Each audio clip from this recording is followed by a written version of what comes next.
Do you know there is an ongoing war right here in America? Are you aware that U.S. citizens have been classified as enemies of the state since 1933? Have you recognized that our entire government is really a vast network of interlocking corporations engaged in commerce? Look up Title 28, Section 3002. Tune in to In Defense of Humanity on Saturday nights at 7 p.m. Central Time. Find out what's really going on and learn how to protect yourself and your family as flesh and blood men and women living in a corporate reality.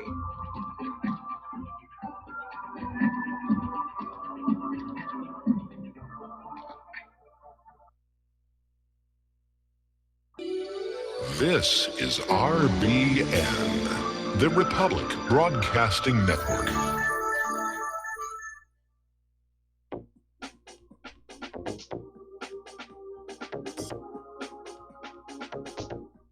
What really happened with your host, Mike Rivero. You're listening to the Republic Broadcasting Network, where you'll find out what the Fukushima's going on. And aloha, America. Welcome to our show today. It's Wednesday, May 9th, 2018, middle of the weekday, hump day, starting that long, slow glide down to Pauhana Friday.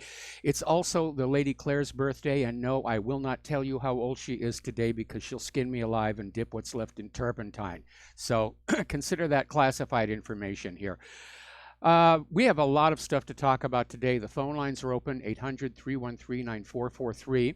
Mike is in our control room, twiddling the dials, keeping us out of trouble, and ready to answer the phone when you call on in. So let's get right on into it. Obviously, still seeing a lot of fallout from Trump's announcement yesterday that he's pulling out of the Iran deal, which has upset the other signatories to the deal. It's upset Iran, obviously, and it's upset a lot of people here in the United States as well, except for the war hawks, the neocons, and so forth. Iran's supreme leader has attacked what he describes as Trump's 10 lies and says America can't do a darn thing. And apparently over in Iran, politicians set fire to a U.S. flag. They're chanting death to America, and they vow to keep developing long-range ballistic missiles. So the situation has gone from bad to worse. We've succeeded in angering a nation that historically is very slow to anger. Now, interesting little article that came out of yahoo.com. Actually, it's Fox News. It's sourced at Fox News, Shepard Smith, and he has a clarification for us all that we need to pay attention to. Don't say Trump pulled out of the Iran deal. He made a decision to violate it. He just violated the Iran deal, period, end of discussion. And that is, I think, a much more accurate way of describing the situation. He violated the deal. He's in violation. And that's going to have foreign policy repercussions around the world. Now, a lot of people are still commenting about Benjamin Netanyahu's dog and pony show a week ago Monday with his set full of props and data files and CDs and the claim that Mossad had stolen a small mountain of top-secret Iranian nuclear data from an unguarded warehouse in Tehran. And claimed that this material proved Iran was lying about having halted its covert nuclear program and should not be trusted. Now, this is rich coming from Israel, which has a nuclear program and nuclear weapons, refuses to disclose them, refuses to sign the Nuclear Non-Proliferation Treaty, refuses to allow IAEA inspectors. So applying Netanyahu's own logic to Netanyahu, nobody should be trusting him either. It's a case of the nuclear pot calling the kettle radioactive. The reality is that all of this documentation was known to the IAEA. In fact, it may well be that Israel simply hacked into the IAEA's computers and downloaded it all. It was a material that Iran had surrendered to the IAEA when they were laying the groundwork for the P5+1 deal. And it documents a program that was shut down and confirmed to have been shut down all the way back in 2003. So Netanyahu's out there saying Iran lied, but Israel's been lying for decades. And Israel's lie is the more dangerous one to the region. All right, we're going to take a phone call. Jim in Chicago. Aloha. Welcome to the show. What's on your mind? Hello, Michael. This morning, I watched the entire hearing of the nominee for the CIA directorship. She was sort of, so-so. I really do believe that she will be confirmed, even though I would not accept that. The one senator who asked the most important question and the nominee could not answer, it was Senator Harris from California. She asked her, even though you might think what you did was legal, is it moral? She would not answer that question, and it was asked to her 3 or 4 times, and she said, she was tap dancing. So that's the most important thing. She will not answer a question when it comes to morality. Well, we don't expect the CIA to be a moral organization. They never have been in their entire history. But yeah, it was quite a dog and pony show. And I don't know if you caught this or not, but Ray McGovern, the former CIA analyst and anti-war activist, tried to stand up and ask a question about a CIA black site in Thailand, and he was just grabbed and thrown out of the hearing by the Capitol Police. I did see that, yeah. I did see that. So, but that, again, Ray McGovern, he's very consistent, and he knows exactly what goes on in the CIA. Yes, he does.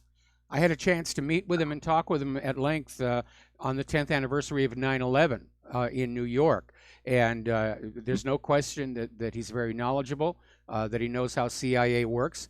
There's no doubting his commitment to end war, which is now shared by so very many of us. Right. Well, Michael, that's it. You take care and tell Claire happy birthday. I certainly will. I certainly will. All right, getting on back to the news here. First of all, we're going to do a shout out to our honor affiliates who are rejoining our network. And getting on back to the repercussions of Trump's decision yesterday, the Russian Foreign Ministry is saying they're deeply disappointed by Washington's decision to pull out from the Iran nuclear deal, and says it's a flagrant violation of international law, and it shows the U.S. is unable to negotiate. And they're saying that once again, the U.S. is acting contrary to the position of most countries, not to mention 2/3 of the American people, while pursuing solely its own narrow, selfish, and momentary interests. I would have said monetary interests, because that's what this is all about. Getting control of that Iranian oil and selling it only for the dollar, getting rid of that Iranian central bank and imposing a private central bank on them. It's ultimately all about money and power. So we're now seeing indications that the U.S. wants an Iraq-style regime change in Iran. This according to an article from Russia Today. And they're saying that this withdrawal from the nuclear deal is the first step in the American plan for a regime change in Iran, carried out basically as a mirror of the Iraq scenario. This is coming from Middle East expert Sami Ramadani. And if one listens carefully to what Trump was saying, really, the U.S. is not only withdrawing from this multilateral international agreement unilaterally, scrapping it, but it's actually threatening a regime change in Iran. And we all heard his speech. It was bellicose. It was full of all kinds of insults. And the speech was quite reminiscent of George Bush Jr.'s speech before the U.S.-led invasion in 2003. Yet another war launched with lies about weapons of mass destruction. And it's no secret the U.S. has been trying to destabilize Iran ever since 1979, because the U.S. overthrew the government of Iran, Mohammad Mossadegh, in 1953. And Iran suffered under the U.S. puppet rule of the Shah of Iran until 1979, when they were just fed up and said, that's it, we're kicking them out. And the U.S. doesn't like to lose their vassal states. And that's what the hate of Iran is all about. Once you're conquered by the American empire, you stay conquered. Same reason they're still pounding on Yemen. Now, the Speaker of Iran's parliament came out with a scathing review of Donald Trump's decision to pull out of the Iran deal, saying Trump doesn't have the mental capacity for his job. And I don't know about Trump's mental capacity, but again, and I said this even during the campaign, he went into the job dangerously naive about what's going on. He's too easily manipulated by those around him. He unfortunately is proving to be a very weak leader. He's posturing as a strong leader, but he's doing what he's being told by his advisors, especially Bolton. He's surrounded himself with all these war hawks. So the Speaker of Iran's parliament basically ended by saying that Trump's abandoning of the deal was a diplomatic show, and Iran has no obligation to honor its commitments under the current situation. That's certainly true, but there may be a caveat to that. And Larijani said it's obvious that Trump only understands the language of force. Well, that's all the U.S. government has left. They don't have the manufacturing to trade equally with the rest of the world. Nobody wants our GMO agriculture. Our infrastructure's just crumbled. People don't want to invest in here. All they've got left is the war machine. You've all heard the law of the hammer. Give a small child a hammer and everything he encounters needs pounding. Give a president a war machine and every country he encounters needs invading. Same logic. Now, once again, the IAEA is out there saying that Iran is fully in compliance with the Joint Comprehensive Plan of Action. They have been fully compliant ever since that agreement was signed. They are not the bad guys here. Now, Iran is saying that they will quit the nuclear deal without European guarantees. But they are already getting messages from other countries involved in the nuclear deal. They wanted to keep moving forward. They're willing to do trade deals. They're willing to keep this thing going. Macron and Rouhani agree to seek continued implementation of the nuclear deal. Boris Johnson came on out and said, we won't walk away. Germany is saying exactly the same thing. We haven't heard yet from the other members of the P4+1, obviously. But it looks like they're trying to keep this deal put together. Of course, Trump isn't interested in the nuclear deal anymore because he probably knows as well as anybody else, Iran didn't have nuclear weapons, wasn't building nuclear weapons. Trump just wants to bully Iran into surrendering their long-range ballistic missiles so that invasion of Iran will be that much easier and cheaper. Now, the Europeans are warning the United States not to block them from trying to stay in the Iran deal. This is coming from Britain, France, and Germany. They've all issued statements saying the U.S. must avoid taking action which obstructs the rest of the signatories from continuing with the deal. So they're trying to salvage this situation. Unfortunately, the U.S. is already out there strong-arming these other countries to try and cut off all contact with Iran. Richard Grenell, the U.S. ambassador to Germany, basically told Merkel they have to wind down operations immediately in Iran. Just pull whatever business interests you have out. Just get on out, and saying that U.S. sanctions will target critical sectors of Iran's economy. German companies doing business in Iran should wind down operations immediately. Meanwhile, over at the Treasury, Mnuchin is revoking the Boeing and Airbus licenses to sell jets to Iran. Now, I don't know why Airbus, which is a European company, requires a U.S. license to sell to Iran, but Boeing certainly does. So all of you Boeing employees who are about to lose your jobs because Boeing's going to have to cut back production, you have Trump and his pulling out of the Iran deal to thank for that. Now, the U.S. is threatening to impose penalties on European firms if they remain partners with any Iranian companies or individuals on the sanctions lists. And they're getting ready for it with another huge one, more sanctions on everything. So the U.S. is throwing its weight around economically. Now, Europe and the U.S. are economically intertwined. Pardon me. Europe is already saying they are in many ways still dependent on the U.S. If the U.S. starts putting sanctions on Europe, that could cause a major rift between Europe and the United States. All right, let's take another phone call here. George in Texas. Aloha. Welcome to the show. What's on your mind? Hey, how you doing, Mike? The thing is, even I talk to some people in Israel, a lot of people, they think you got to get the chokehold of the Likud party out of the Knesset and out of the prime minister office. I've been hearing that a lot. What's that? I've been hearing that a lot from people who are in Israel. And the thing is like they don't want wars. And the thing is, it's the reason why Netanyahu is bombing Syria, or supposedly Iranian bases, because he is ready to go to jail.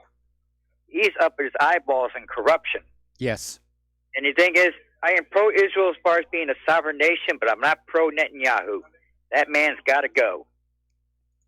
Personally, I would, I would, if I were the president, I would tell, we ain't moving our embassy to Jerusalem until you, cut the crap. No more firing on unarmed Palestinian children. No more unprovoked bombings into Syria. I don't think Trump realizes how bad the optics look on this. That we are still sending weapons to Israel. We're still moving the embassy there. The corporate media, of course, is absolutely refusing to cover what Israel is doing to the people of Gaza, certainly not covering the use of illegal munitions, those butterfly bullets. They're illegal under international law. They're not even allowed to be used in warfare, actual warfare. Now, Israel is trying to claim that they have a right to shoot the Palestinians because they feel the Palestinians threaten their borders, and therefore it is a war zone. Well, if that's true, then the rules of war apply, and those bullets are illegal. So Israel is just in flagrant violation of every common sense humanitarian law.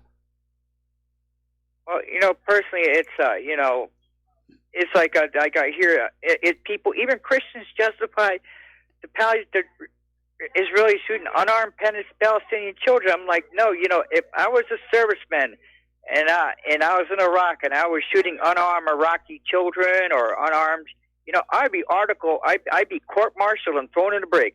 Yep. I mean, in a stockade. I'd be pounding rocks in Leavenworth. But the thing is, I think we need to bring pressure to the president and say we ain't going to support Israel if their behavior's like this. No way. Well, unfortunately, the government isn't listening to us. They're listening to Israel. And I'm not exactly sure how it's being done, if it's just the force of their money or blackmail or what it is. But Israel has a lock on the U.S. federal government and probably most of the state governments as well, such as South Carolina, which just passed that ridiculous law criminalizing criticism of Israel. It's terrible that we have all of these Israel firsters in our U.S. government. That is an absolute scandal in and of itself. Well, I'm America first. I'm not Israel first. Ditto. I'm pro-Israel as far as being a sovereign nation, but I'm America first. Absolutely. Right. We should all be America first. Trump campaigned on that, putting America first, making America great again. He was denounced as a racist for saying that, but he's not doing it. He's continuing down the path that is going to lead to this nation's ultimate ruin. I know it's Netanyahu. He visited a lot of the White House. Yes. More than any head of state. And personally, if I were the president, I'd make Netanyahu get out on the back of the plane, saying you're a common criminal, which he is. And and the thing is, like I say, every time, like I say, corruption charge of Netanyahu comes up, he tries to start a war. And personally, if you want to start a war, they can finish it. I ain't sending my son over to help fight it. Thank you, Mike. All right, thanks an awful lot. And we're going to switch to Jeff in Georgia. I got a few minutes here. Jeff, what's on your mind? Yeah, Michael, great show. The Jewish powers that run Western civilization have the greatest apparatus of control in it that I've ever seen in any empire, in any time in history. But you mentioned Shepard Smith, and the reason I don't follow Fox News or CNN or any of them is because they are not honest. Shepard Smith can attack Trump, but Shepard Smith cannot ask the question, how did Israel get its nuclear bomb? How did they get away with stealing nuclear material from our country? Why can't the mainstream media, where's the freedom to ask that question, Michael? Well, it's in the independent media is where you're going to find that. You're the independent media. And you also had another caller from Chicago who was kind of praising Kamala Harris, the senator out of California. You know, she's a puppet too. She doesn't ask these questions. She should be asking the questions: why does the CIA even exist? If it's able to get away with a coup d'état of a president and a soft coup d'état of Nixon, the CIA should be destroyed. Michael, I agree. Would you agree? I agree. Even when it was first set up at the end of World War II, Harry Truman said this is potentially very dangerous if it escapes civilian oversight, which it obviously has.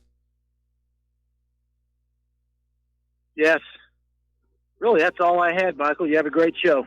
All right, thanks an awful lot. We got to take a break for commercials, and we'll be right back.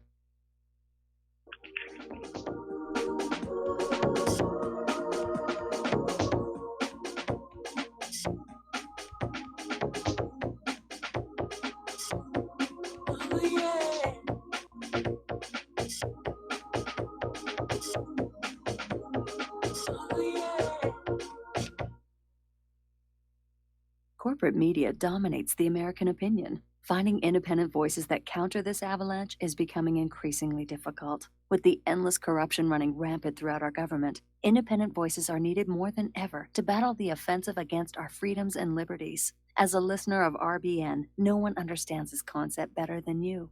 Now it's up to you to do your part. The time has come for you to take action and begin broadcasting the truth to hundreds or thousands of people every month. Sound impossible? Quite the contrary. With pointed slogans from LibertyStickers.com, you can reach countless sleeping Americans unaware that they live in a real-life wonderland. LibertyStickers.com has a huge inventory of political bumper stickers and messages that reflect the truth about our government, our politicians, and the future of America. With so many in stock, there's one perfect for you. Visit us today at LibertyStickers.com. Again, that's LibertyStickers.com.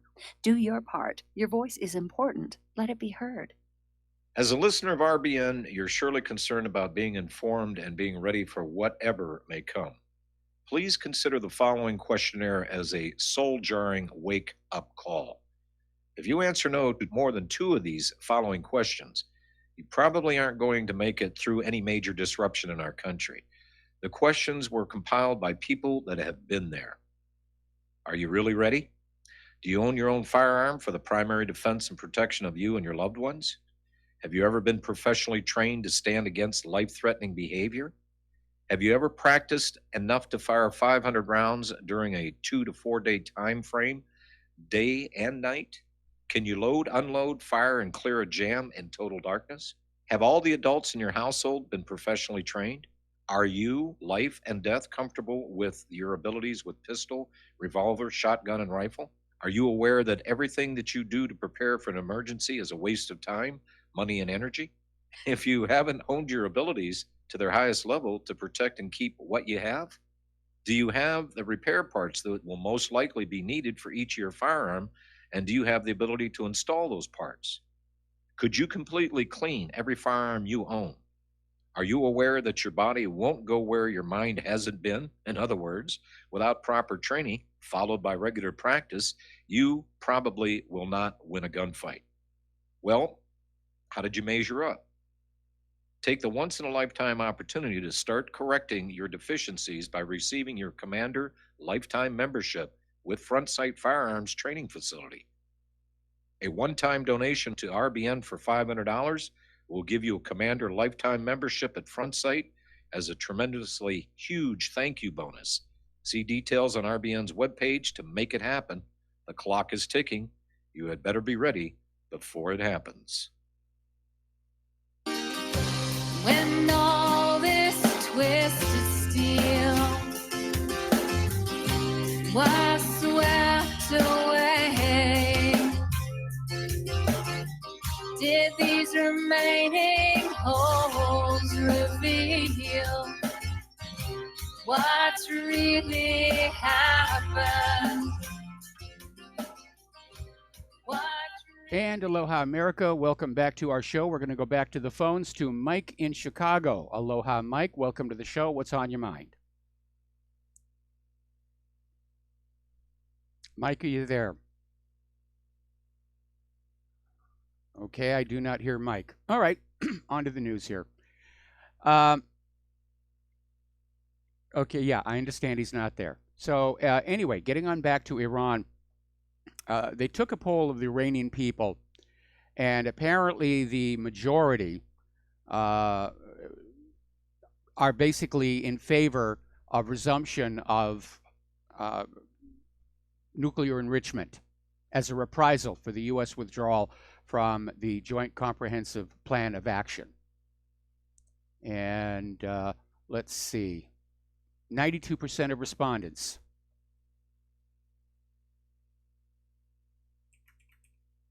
So, yeah, this is having repercussions here. Now, we had a caller yesterday who called on in and tried to claim that there was a bribe paid by Obama to Iran in the form of an installment of $400 million. And I told him, no, that was not a bribe. They were returning Iran's money. And to give you a little more on that backstory, basically it goes back to 1979. And the pre-revolutionary government of Iran, the Shah, had ordered a bunch of U.S. weapons that cost a lot of money. And they had already paid $400 million for the weapons when the revolution happened. And the United States, of course, immediately halted the delivery of the weapons.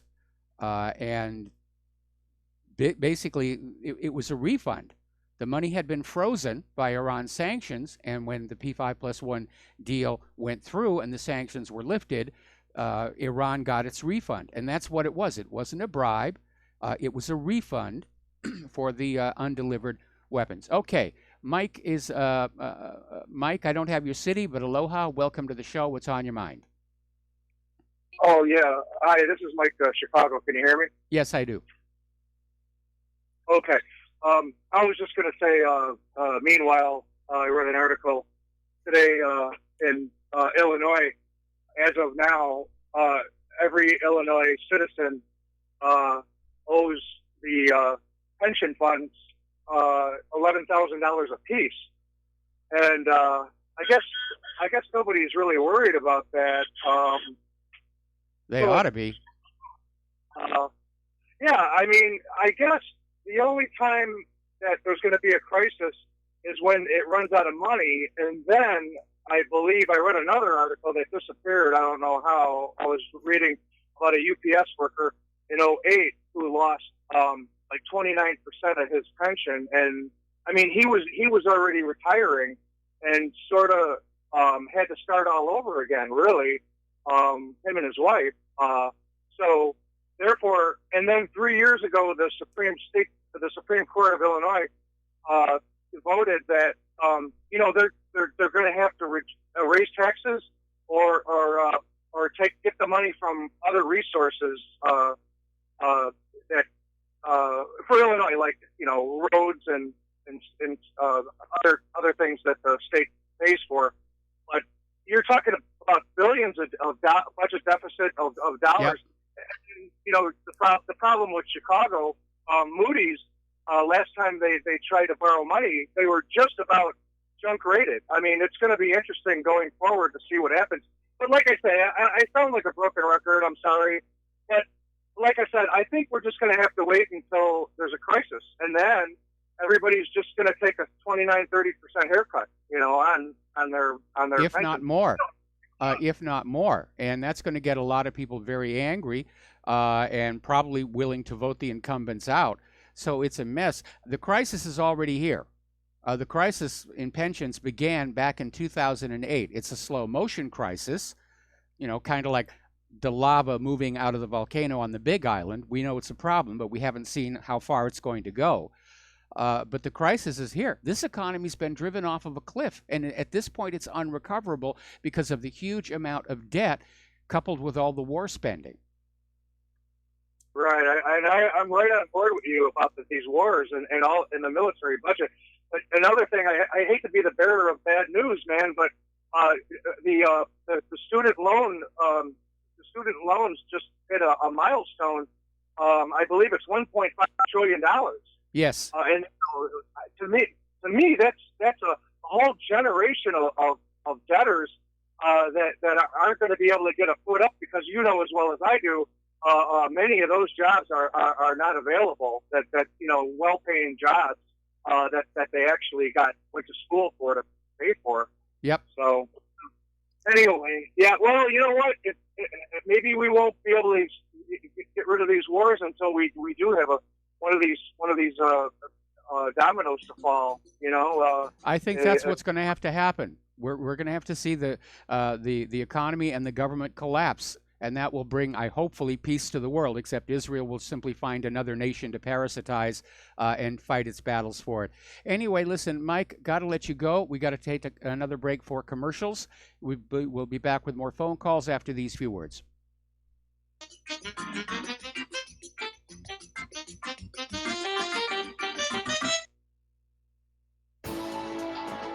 You are tuned in to the Republic Broadcasting Network. Visit our website by going to republicbroadcasting.org.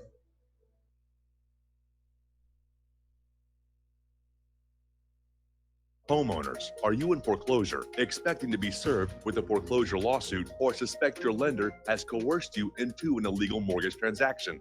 A huge number of mortgages made in the last 10 years have legal issues and are possibly defective. State laws and the U.S. Supreme Court have upheld that defective mortgage documents are grounds for foreclosure defense and for counterclaims in favor of the homeowner. If your mortgage has been sold or assigned since closing the loan, it may be defective and you may be paying the wrong party, and the lender may not have standing or the right to foreclose or collect payments under the law. If you would like to know if your mortgage is legal or not, or know if you are paying the right party, we can help. Our initial consultations are free of charge. We are not attorneys. We are legal researchers and work closely with experienced lawyers who know how to help you find the evidence to help you keep your home. Call toll free 1-855-2-KEEP-IT. That's 1-855-2-KEEP-IT today.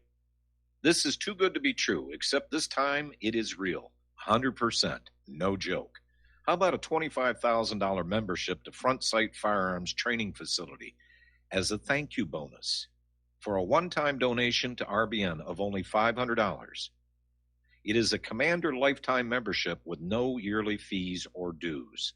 The training is free for the rest of your life with over 50 classes. Then leave it to your designated beneficiary. You provide the approved firearm, holster, ammo, eye, and ear protection. Many features and bonuses are included, more than you would ever expect or believe. This is the ultimate graduation present, wedding gift, etc., etc. See the details. Go to RBN's webpage and frontsight.com to make it happen. May 5th is the last day you will hear this offer on this radio network. Help keep RBN alive. Tell 5. Without the right accessories, any guy can be off the mark. Whether you've invested thousands in your arsenal or you own a single trusted firearm, a visit to AROutfitting.com is in order. It's one of the finest online selections of tactical optics and AR parts and add-ons, like EOTech, quick target acquisition with no peripheral loss. Browse the full range of Nikon scopes and binoculars. AROutfitting.com can illuminate your world with Streamlight gun-mounted lights from keychain to large handhelds up to 1,100 lumens. Find some stability with Battenfield tactical bipods. AirOutfitting.com has CMMG gun parts, barrels, assemblies, handguards, part kits, and more. Plus mag-full clips and magazines. I know I've got you excited, so take a breath. Head to AirOutfitting.com. The site's super easy to navigate and features a ton of technical info, including links to manuals. We also welcome vendor and manufacturer inquiries. Remember, if you don't see it, we can get it at AROutfitting.com. We the people, in order to form a more perfect union, establish justice, ensure domestic tranquility, provide for the common defense, promote the general welfare, and secure the blessings of liberty. And aloha, America. Welcome back to the show here. And we're going to take 2 more phone calls. Then we're going to close the lines because I got a lot of news to get through today. So let's go to Dennis in Indiana. Aloha, Dennis. Welcome to the show. What's on your mind? Aloha, Mike. Hey, Mike, like your wife Claire, I'm a Christian, so I'm a believer in Jesus. And I believe we're in the end times, and I believe that God is going to protect Israel no matter what, because Jerusalem is where Jesus is coming back on the Mount of Olives. Let's get past this point. Who's to say that you said there's a satellite that goes over our United States once every 12 hours from North Korea? I don't recall when I said that, but I mean, maybe it was Mike Herzog, I think. I think you heard that from someplace else, and I don't know whether North Korea does or does not have a satellite in polar orbit, but there are a lot of satellites up there. Yeah, I think I heard Mike Herzog talking about that before he quit, and then I thought Tom, they usually calls in and says there's a port down in Florida where Iran has a port down in Florida, and they receive a lot of shipping. What do they call those shipping containers that come over from China that get unloaded at that port in Florida and distributed throughout the United States? I don't think it's Iran that acquired control of that port, but that's more of an economic issue. I can't imagine the government allowing Iran to come on in here, given the current state of tensions.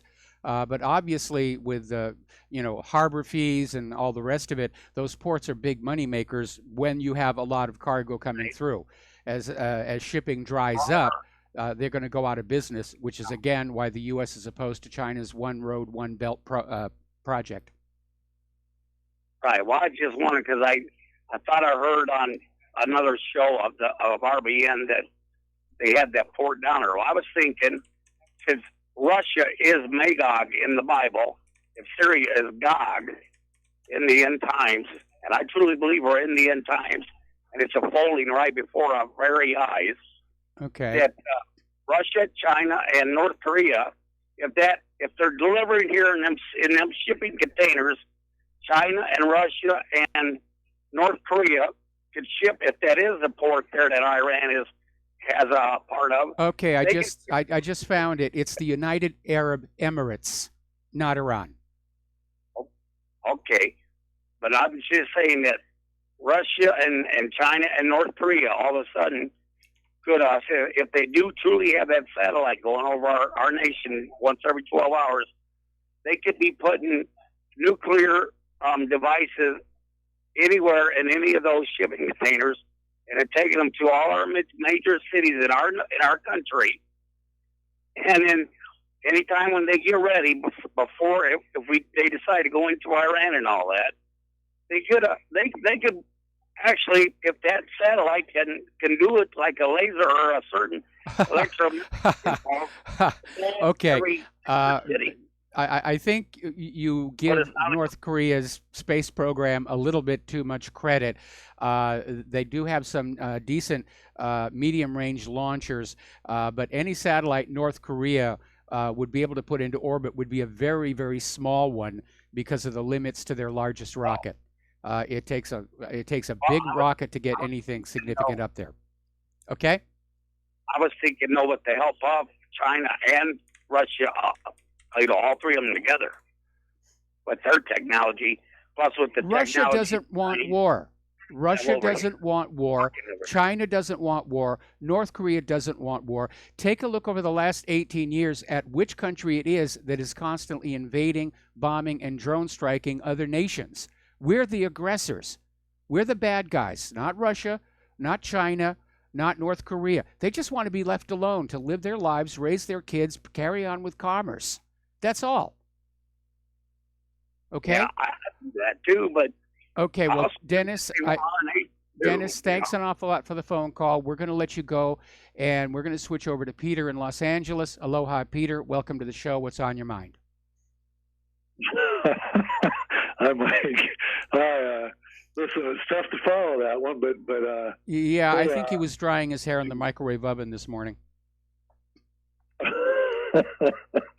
Hey, Mike, I wanted to point out that I know you ran something about 2 or 3 days ago on a list, a partial list, but it was extensive, really, of the Israeli lobby. Yes. And how much we are owned and all that. And I see today that you also ran an article that talks about how many American Jews with American passports or American citizens. We know how there's quite a few Israelis that serve in the American government in positions of a lot of power. But how many American Jews serve in the Israeli army as American citizens? And it's tolerated. It's not tolerated in a lot of places. Like you can lose your citizenship if you serve in some countries' armies, but you can sure serve in theirs. And I've seen other numbers that show that there are probably as many American Jews serving in the Israeli military as there are in the U.S. military. Now, call me as a conspiracy theorist, but that signals to me a pretty big fifth column, and it's well on display with this thing with Iran, where even in the best of circumstances, that now that we've idiotically pulled out, the best of circumstances is that Iran will continue and the Europeans will support them and they'll continue, but we'll miss out on the billions of dollars of trade. We'll destroyed any sort of diplomatic credibility on making an agreement, and we'll probably end up going to war. The price of gas is going to go sky high. Yes. And what kind of price do we pay for having this fifth column? Think of it. Let's put that in dollars and cents. What's our defense budget going to be like because of this? What's the oil prices going to be like? What's our diplomatic credibility going to be like? And look at all the business we're missing by all the sanctions we're putting on Israel's enemies, and plus all the money we just outright give them. Let's try to put a price tag on Israel's fifth column in the United States, and I would tell you it's enormous. Yes. Yes, it is. I mean, because people talk about the official economic aid given to Israel by our Congress, but there's a lot more besides that. The U.S. will build a run of weapons, more than they actually need. They'll declare the excess to be military surplus and then sell it to Israel for pennies on the dollar, even though it's all brand new equipment. That's another way that they help Israel. The U.S. government will loan Israel additional money, and then somewhere down the road in the middle of the night, Congress will vote to forgive that loan. So Israel just gets to keep the money, and they get to say they've never defaulted on a loan to the United States. It's just one scam after the other, after the other, after the other. And it is bleeding the nation dry. And it's directed. This is lobbying effort and all this money of purchasing our government and taking away our rights to criticize that effort. By the way, yes, our First Amendment rights and any amendment rights to criticize what they're doing in this fifth column. It's directed by a foreign government. Yes, and it's not in the U.S. interest. I submit to you unequivocally that you can easily call this a fifth column. So. Yes. I can't think of a bigger example in history, frankly. I can't either. I mean, I remember back in the 1950s when I was getting my brainwashing in public school about, communist subversion of the United States, and McCarthy was doing all of his nonsense.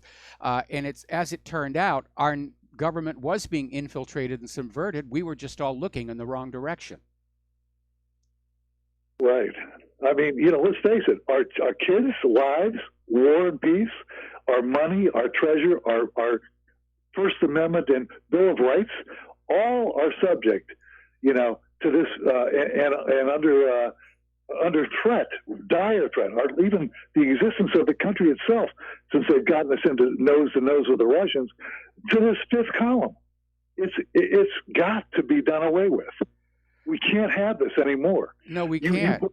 Just look at look how Israel treats the Palestinians, and understand they want to treat the American people exactly the same way. Look at the way they've trained our police force to just go on out and beat people up or shoot them first and ask questions afterwards. Mike, it's exactly right. If the way they've treated the West Bank and Gaza is the way they would treat anybody who they had complete control over. Yes.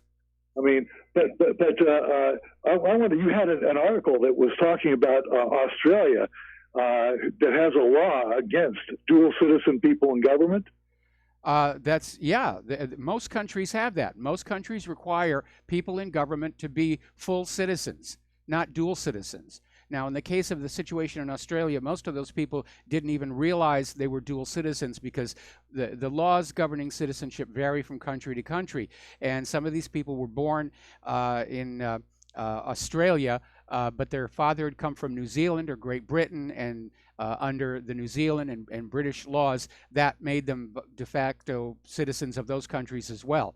But in the case of here in the United States of America, we have all these dual citizens who are obviously more loyal to Israel, and they're just throughout our entire government. We're living under foreign puppet rule, and we should not accept it any more than the people of Iraq did, or the people of Iran did, or the people of Libya or Yemen, or any of the other countries that have been placed under foreign puppet rule by the United States over the last half century. Back in '91, when we were the Gulf War, the first Gulf War, the Desert Storm, Rahm Emanuel, when we were at war, Rahm Emanuel goes over and puts on an Israeli uniform. He never publicizes it, but there it is. It's a fact. We were at war, and he goes over to Israel. I remember in L.A., there were 800. There was a demonstration, a big thing in the West L.A. in front of the Veterans Center there, where they had 800 Los Angeles Jews ready to join the Israeli army when we were at war in '91. Yep. So, I mean, it's just, look where we're going here. We haven't followed our own interests in decades. No. Well, we, the American people, are trying to follow our own interests, but our government has been totally compromised. Remember Cynthia McKinney, where she came on out and blew the whistle that people elected to Congress have to sign a pledge that they will support Israel.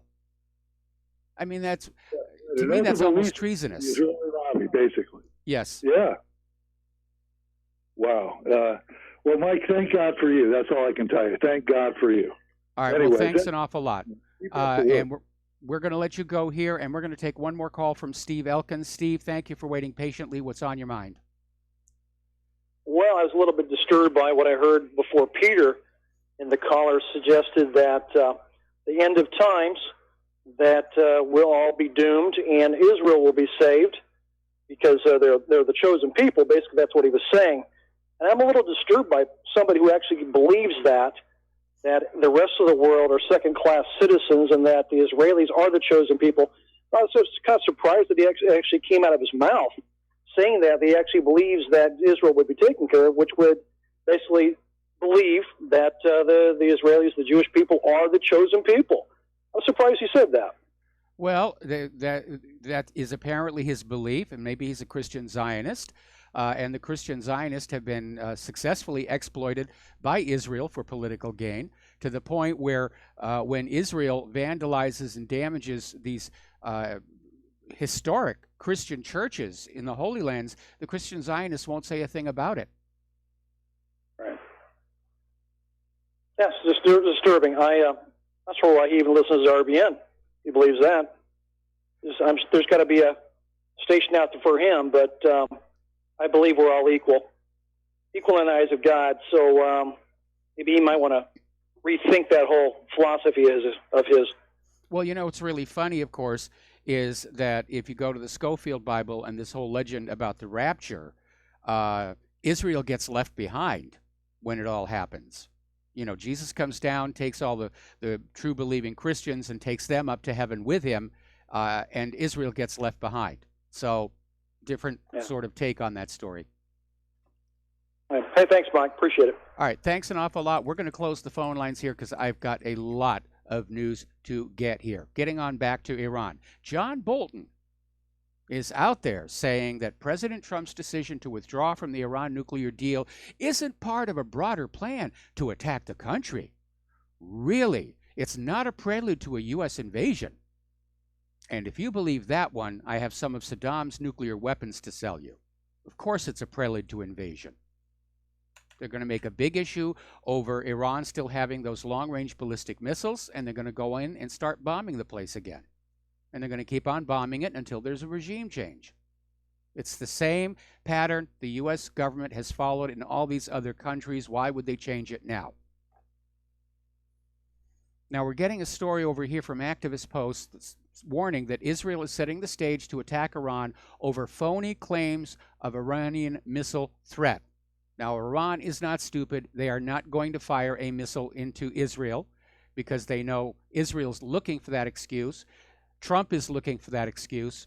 Israel and the U.S. both have nuclear weapons, and until Iran has a nuclear weapon, they're going to basically be very quiet. Plus, Iran is not a warlike country. They're over supporting their good friends in Syria at the request of the Syrian government. They have every right to be there, despite what Israel is screaming. But they're not in the business of just throwing their weight around and threatening other countries. Israel is apparently mobilizing some of their reserve troops, getting ready to have a big war either with Syria or Lebanon or Iran, or all three at the same time. I noticed they're fortifying that Golan very, very much. They don't want to give that back. They don't want to give back all that oil and gas. Israel wants to keep that. That's ours now, by right of conquest. Israel is threatening that they will assassinate Syria's Bashar al-Assad if he allows Iran to continue to operate in Syria. A few days ago it was, we'll come after you if you allow Iran to attack Israel from inside Syria. Now they're just saying, get Iran out of Syria or we're coming to kill you. And again, not a word about any of this on the American corporate media. We got to take another break for commercials, and we'll be right back.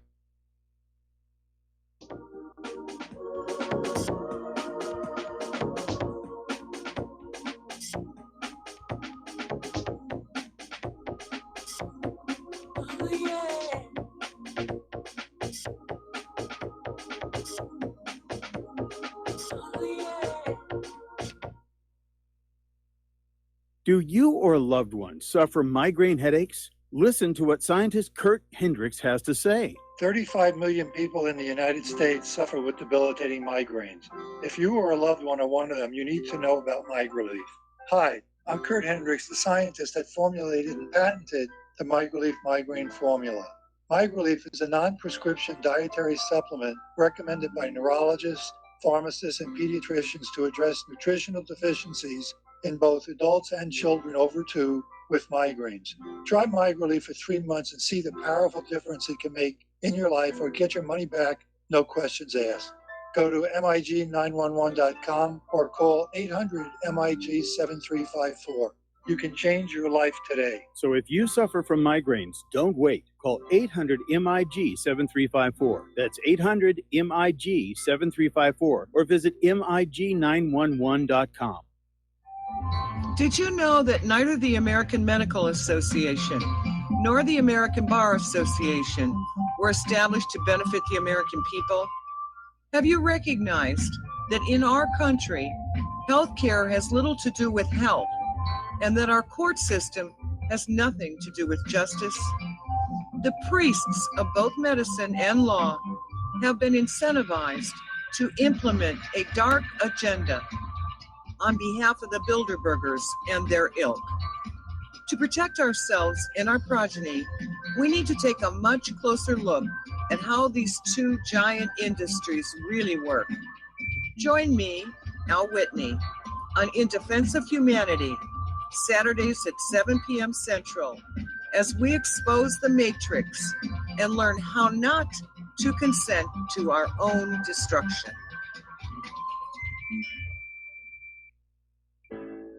Do you or someone you know suffer from chest pain, blood pressure, cholesterol, or irregular heartbeat? Are you looking for a more natural solution to overcome these health challenges? You hear the ads all the time. If this stuff's so good, why doesn't my doctor prescribe it? That's easy. Doctors are not trained in natural medicine. Extendivite Heart Tonic does want you to be as healthy as you can be, and it really works. Take Extendivite for 6 months and your doctor will say, I don't know what you're doing, but don't stop. It's working for you. Get the dependability of Extendivite. Just see how you feel in 6 months. A 2-month supply of either capsules or liquid is only $69.95 plus shipping and handling. Call 1-877-928-8822. That's 1-877-928-8822 or visit heartdrop.com. Extend your life with Extendovite.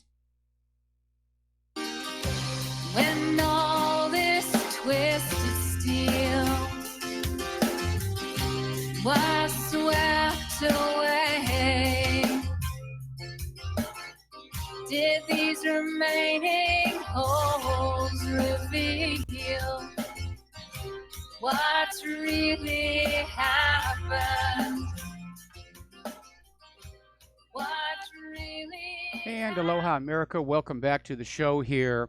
Now, it's been pointed out that Israel attacked Syria less than an hour after Trump announced he was withdrawing from the Iran deal. So obviously Israel knew what was coming and they were prepared for it. Basically, they were wheels up while Trump was still on the air. And we're now seeing, of course, Israel, meaning Netanyahu, basically challenging the U.S. to escalate in Syria, and they're advocating a war to impose regime change on Iran. So long as the Americans do the actual fighting, of course, because the Jewish kids, they're just too precious to risk on that, you know. That's what the Americans are for. Now, Israel puts their army on alert in the Golan Heights, which I explained before. They don't want to give that back. They're afraid that if actual war breaks out between Israel and Syria, Syria is going to want to come into the Golan and recapture that for its resources. And there's been another attack in Damascus. Apparently, there were rocket fire killed 4 people in the Syrian capital, and they're assuming that the rockets were fired by U.S.-backed terrorists. So it's still going on. They're still going on, but they're losing. The U.S. is still losing, even with the escalation. And the Syrian forces have basically cleaned out the last opposition-held enclave. There are no more. And they've allowed them to leave. They've surrendered their weapons, many of which are made in Great Britain and the United States. They've taken their families, and they've got a huge convoy of buses, and they're just letting them leave the area. Most of the Syrian rebels are just tired of the fighting. They're feeling like they were used, that they were lied to. So, let's see. Story coming out of Activist Post. U.S. and France are setting the stage for another false flag chemical attack in Syria to justify more bombing. Yeah, that's going to be the inevitable next step. Because they want to look like the good guys. Trump wants to look like he's the good guy. Macron wants to look like the good guy. Well, we have to do more bombing, into Syria because Assad is gassing his own people, which is as big a lie as Saddam has nuclear weapons.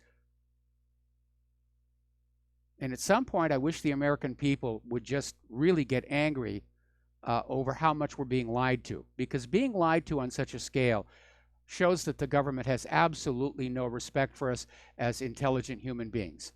They think we're all morons that are just going to go on believing the propaganda, no matter how much W catapults it forward. And no, we don't believe the propaganda anymore. And we're tired of war. And we're probably going to lose this one. And it's probably going to go nuclear as well. Now, Russia has just sent another ship to Syria to deliver more weapons. It's a big cargo ship. It's sailing toward Mediterranean waters to deliver more weapons to the Syrian government. And according to ISIC, the Russian flag heavy-laden ship Ro-Ro Sparta has entered Mediterranean waters via the Bosphorus Strait and is en route to the port of Tartus. And the ship is carrying a large quantity of ammunition, missiles, artillery shells, bombs, and jets. All right, we're going to take a break here for station identification. We'll be back with Hour 2 after these few words.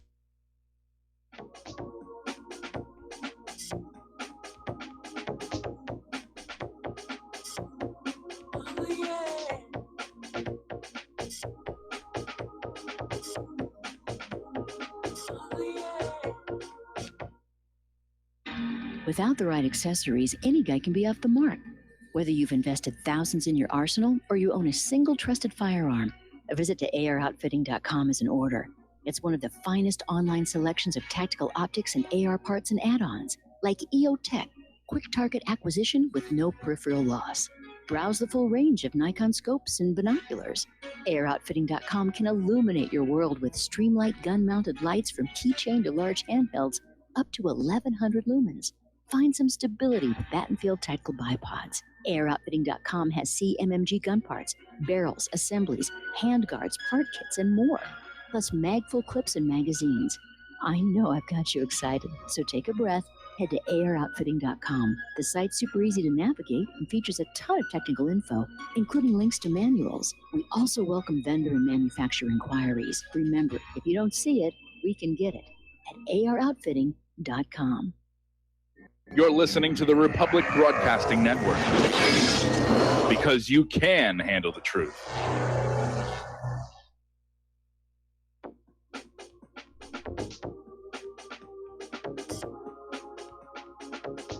What really happened with your host, Mike Rivero, the history the government hopes you never learn.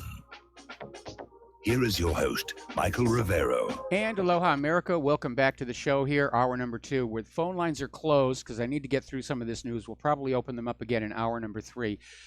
Now, one thing Russia has been doing with great success is using the conflict in Syria to showcase their weaponry, which is working really well. And as a result, a lot of countries are starting to talk about buying their weapons from Russia rather than the United States. Because the last 2 times the U.S. attacked Syria, it was a dismal failure. A year ago, when Trump launched that 60 cruise missile attack into that base in Syria, one of the missiles failed coming out of the tube. The other half basically got lost and went someplace else. I'm sure it caused a lot of civilian damage. And of the missiles that actually hit the base, none hit a critical target. And the base was operational again 24 hours later. In the more recent attack, they launched 104 munitions, most of which were Tomahawk cruise missiles. Half of them fell out of the sky, apparently for mechanical problems, and only about 20 actually reached their targets. That's a very poor performance for such an expensive weapon. So Russia is using Syria as a sales tool. And one of the things that they are using in Syria is the Uran 9, and it is a robot tank. It's armed with a 30-millimeter cannon on top, in a turret on top of a small tracked body, and there's no human beings inside. And it can be remotely controlled, or apparently it can operate autonomously. So, isn't that cute? U.S. forces have set up a new base in Manbij in northern Syria after Turkish threats to march on the town. So Turkey continues to be a bit of a wild card. And of course, the U.S. is still talking about breaking off a chunk of Syria for a new independent Kurdistan, something Turkey does not want to have happen. So we have all these different players in the Mideast. They all have different agendas. There's no easily seen one side against the other. It's a lot of different players in there shooting at each other. And Paul Craig Roberts came out with an article which basically nails the whole situation. We can dismiss all hope of Trump's campaign promise to pull out of Syria. Yeah. But you know, Trump doesn't hold the record for that sort of thing. Remember when Obama was campaigning back in 2008, and he kept telling everybody the first thing he would do as president was end the war and bring our troops home? He broke that promise too.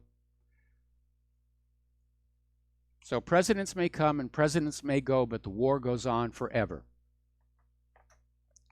We're a warrior society.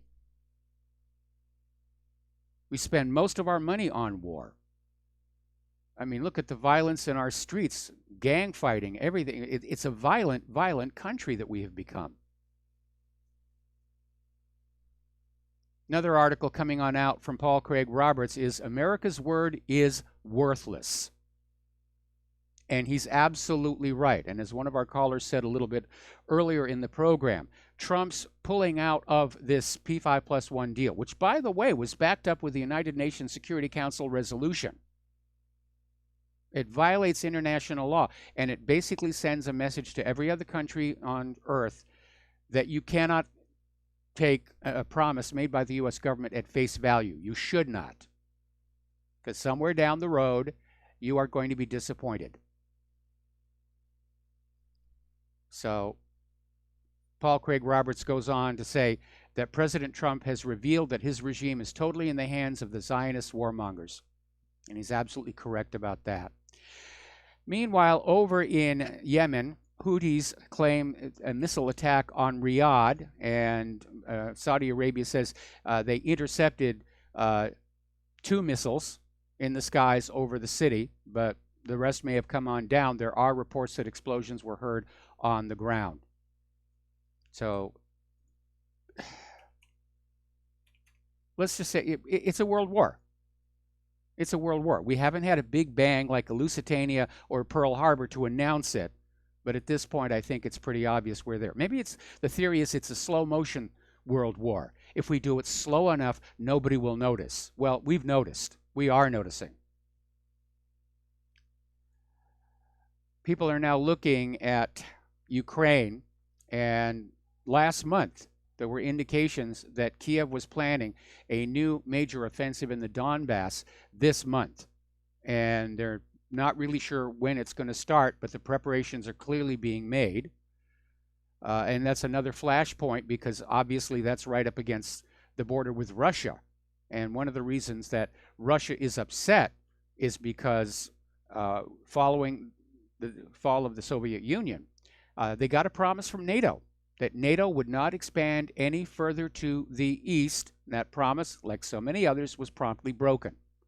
And so Russia has a security concern, obviously, with the encroachment of Western-aligned countries. And of course, Ukraine is Western-aligned only because of the US-backed coup d'etat against Yanukovych and the installation of the puppet ruler, President Chocolate Poroshenko.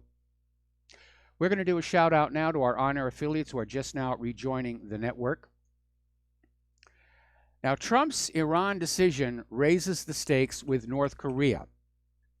And this was something we talked about a while back when we started hearing noises that Trump was going to pull out of the Iran deal. And it was going to send a message to the world, has sent a message to the world. You cannot trust promises made by the United States government. And so with Donald Trump attempting to get some kind of a negotiation going with North Korea over denuclearization, North Korea has no reason to take any promises made by the United States at face value. Trump is going to have to actually do something. And we know that North Korea's idea of denuclearization is that everybody in the region denuclearizes. They get rid of those weapons. Trump's idea of denuclearization is North Korea gives them up. But we're going to keep those weapons in Guam and Japan and all those other places where, you know, we like to park our nuclear weapons here. The problem really is, again, that North Korea is not going to be willing to trust anything said by Donald Trump. And so I don't know if there's really any more point to Trump and Kim Jong-un even having a meeting. Meanwhile, Xi Jinping is telling Trump that North Korea does want peace, but it has security concerns. And yes, it does. The North Korean people suffered greatly at the hands of the American army during the Korean War. And that's the reason they wanted the missiles and the nuclear weapons, not to attack people, not to fling them at everybody else, but as a weapon of deterrence, to make the cost of invading a country so far outweigh its gain that the invasion becomes unthinkable. That's the reason for having nuclear weapons. In all the years of the nuclear arms race, nations will build these weapons and they just store them. They don't use them. The only nation to ever actually use a nuclear weapon of mass destruction against the civilians of another country is the United States. But every time the U.S., or for that matter Israel, wants to attack another nation who's trying to obtain these weapons of deterrence, the first thing they say is, oh, they're going to use them. They're building them to use them. They're building them to annihilate. What a ridiculous idea. Let us stipulate for a moment that Iran built and successfully concealed a nuclear weapon. What are they going to do with it? Put it in a museum, maybe? March it down the street in a military parade and say, we're butch? They're not going to use it. They're not going to use it against the United States. They're not going to use it against Israel, because the response would be annihilation. Iran would be melted down into a slab of green glowing glass, and they would send in the Marines to paint the parking stripes.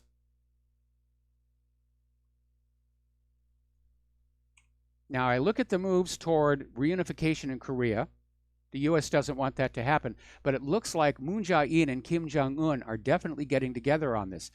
And they want to formally end the Korean War after all these years, get rid of that DMZ, and just start being friends and neighbors and eventually one country.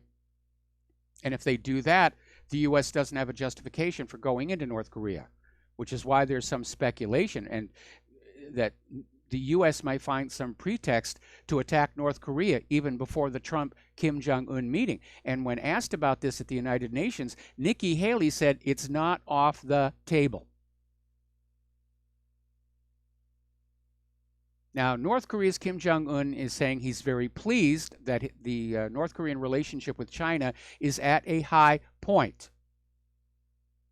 So Kim Jong-un is on a charm offensive. He's going to all these regional countries and he's saying, look, we're just trying to save ourselves from invasion.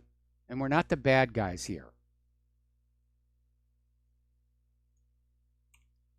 So we'll see what happens there. So here's an article out of MarketWatch, and it's saying what I was just saying a few minutes ago. It's not just Iran and North Korea. Denuclearization means the U.S. too. And there are two types of foreign policy, one based on the principle might makes right, and one based on the international rule of law. The U.S. wants to have it both ways. They want to hold other countries accountable to international law while exempting itself and also, of course, Israel. And again, this kind of hypocrisy and double standard is very damaging to our foreign policy. Nobody's going to negotiate with us. Nobody's going to trust us. We can't strike deals. Nobody's going to take our word for anything. Now, North Korea has gone ahead and released the 3 U.S. prisoners as a sign of goodwill. They had been arrested for espionage. And, of course, the corporate media was saying, oh, they weren't spying. North Korea is just being evil. But they've now been released and they've come on back home. Okay. Now, China is getting a little testy over the issue about where its territory is and is not.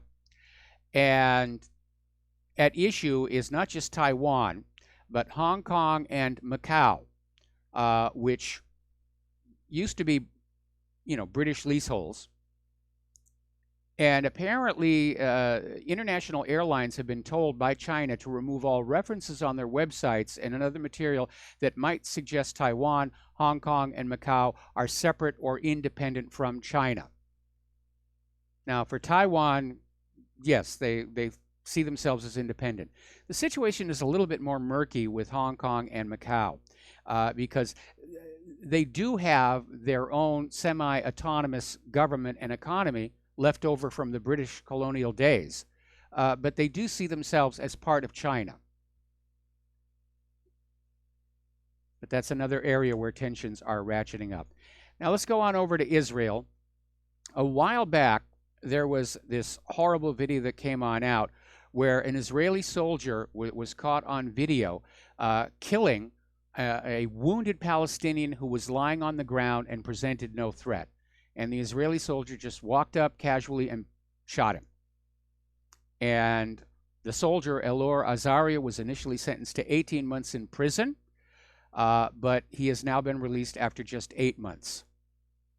Now, in this country, that kind of an action killing somebody who's on the ground and not a threat would be defined as, at the very least, manslaughter.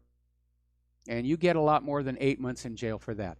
But again, under Israel law, killing the Palestinians is no big deal. Israel continues to show the world their true nature. Soldiers from what Netanyahu likes to call the world's most moral army apparently raided and ransacked the homes of 2 Palestinians in Hebron, stealing 20,000 shekels in the process. Now, more and more people are starting to ask, are those Israeli snipers who are shooting Palestinian protesters in Gaza really protecting the border? Well, no, because the Palestinians are staying on their side of the fence. They don't have any weapons. They're completely unarmed. They're just protesting. And the snipers have been shooting at Palestinian women, children, and men, young and old alike. They're shooting at the journalists. They're shooting at the medical aid workers. They're using these hideous butterfly bullets, which are, if they're not lethal, they cause grievous bodily damage. And this kind of ammunition is illegal to use in time of war, and certainly should not be considered legal to use on a civilian population, which is what the Palestinians are. Now, the Red Cross is calling on Israel to respect the Gaza medical crews, because apparently one of the latest tactics the snipers are using is they'll shoot a Palestinian in the leg, and when the Gaza medical team shows up to evacuate them, they shoot the medical team. Not a word of this on the American corporate media, by the way. We've had another incident where the settlers are dumping their wastewater, meaning their sewage, onto planted Palestinian land. This happened in the town of Beit Umar to the north of the southern West Bank city of Hebron. And this is something that goes on a lot. And this illegal Israeli settlement of Gush Etzion dumped their wastewater into an agricultural land planted with grapes in order to destroy the crop. And it's basically trying to get the Palestinians to abandon the land as a prelude to seize it for expansion of the settlement. Now, normally, what honorable, ethical, moral people would do is go to the Palestinians and say, we would like to buy your land, and we will give you a fair price for it. But that's not the Israeli way, after all. Israel has now expelled a Human Rights Watch official.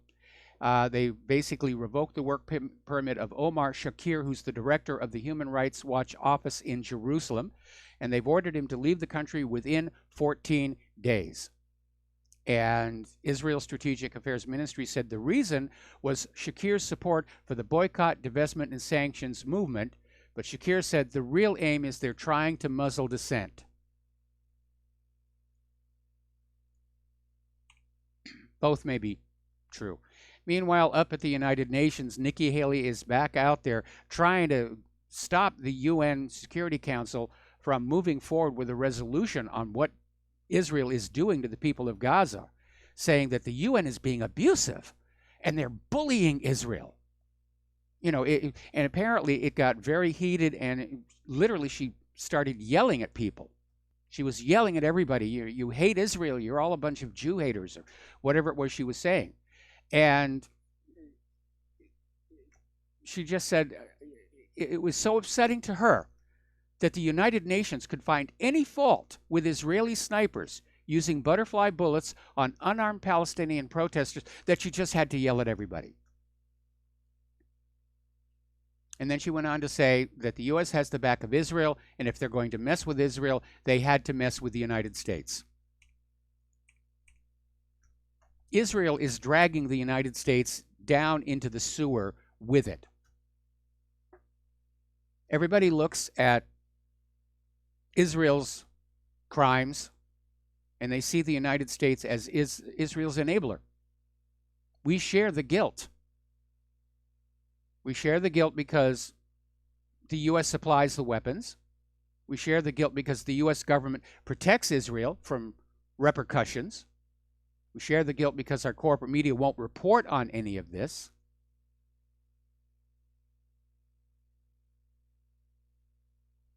It really is a shame there. Okay, now, we have been talking about the high quality of Russia's weapons, as seen in Syria, and the not so very good quality of U.S. weapons, as seen in Syria.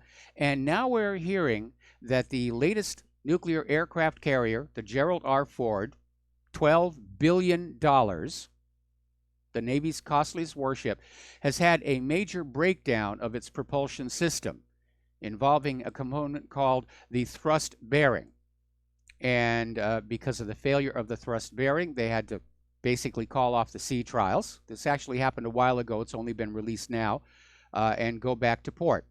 Now, when we come on back, I'll tell you exactly what this all entails and why it indicates we're not really ready for a war with a military peer.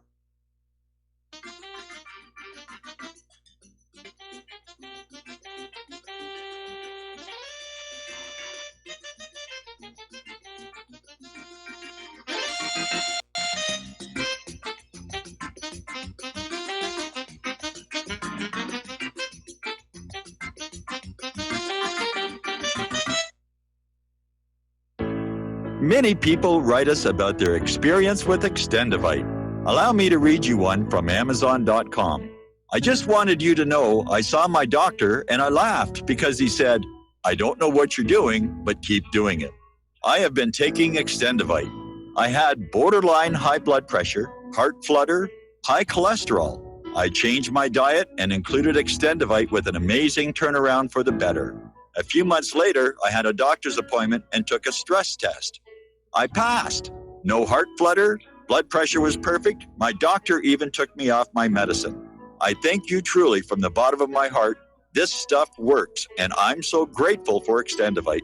Thank you, Justin G. Tell us your story. Get Extendivite today. Call 1-877-928-8822 or visit heartdrop.com. Extend your life with Extendivite.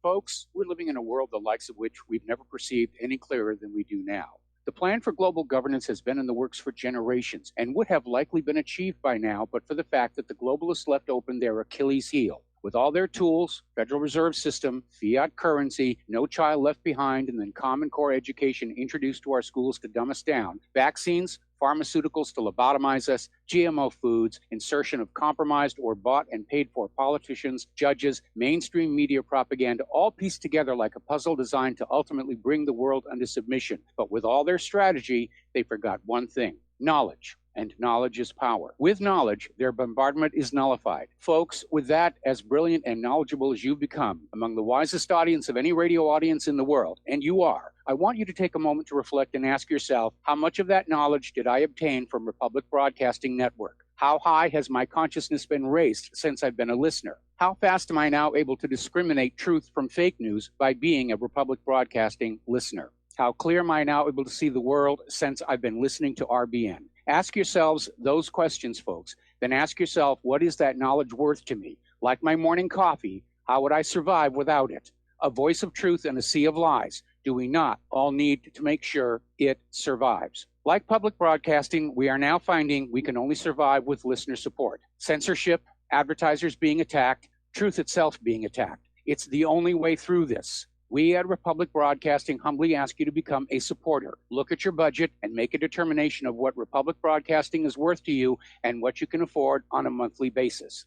Go to republicbroadcasting.org and pledge $20, $30, $40, $50, if possible, $100 a month or more if it's affordable. Click the donate button and become a regular monthly donor. Assure both us and yourself that Republic Broadcasting truth will continue to flow like that morning coffee. The network thanks you. Well, they're stealing down on Wall Street and in Washington, too. You know, it makes me wonder, what's a guy on Main Street to do? I've always tried to be an honest, upstanding kind of guy. And I must admit lately, I thought about giving something else a try. Oh, I want to be a pirate. I want to sail the seven seas, yeah, I want to be a pirate. I want to do just what And aloha, America. Welcome back to the show. And we're talking about the latest embarrassment to the military-industrial complex, the Gerald R. Ford, nuclear-powered aircraft carrier, $12 billion. and was out at sea trials a while back. We're just now finding out about this. And it suffered a major failure of what is called the thrust bearing. Now, for those of you who are not boating enthusiasts, the thrust bearing takes the forward pressure on the propeller shaft generated by the propeller and transfers it directly to the hull so that it's not pushing on the engine itself. On smaller boats, outboards, things like that, the thrust bearing is part of the engine. On larger ships, it's a separate component. For those of you who live near Long Beach, if you take the tour of the Queen Mary, down in the engine spaces, they'll point out the thrust bearing. That's what it does. It's a huge piece of kit. And apparently, this is the second time they've had an issue with it, with one of the thrust bearings. The manufacturer, the shipyard rather, is saying it's a manufacturing defect, that the Navy didn't break the carrier by anything they were doing on sea trials. Well, frankly, you're not supposed to have to treat weapons gently, and with kid gloves. They're supposed to be weapons, and the other guys are shooting at them. And in all probability, repairing or replacing this thrust bearing is going to require dry docking the ship. Yet another story about the state of our military. One of the busiest F-35 Joint Strike Fighter training units is running short of planes, and as a result, they're not training as many pilots as they would like. Now, this is the 33rd Fighter Wing. It's the leading training wing for F-35 student pilots, and they're saying they need additional F-35 aircraft, along with considerable upgrades to its existing fleet, which are described as being on life support.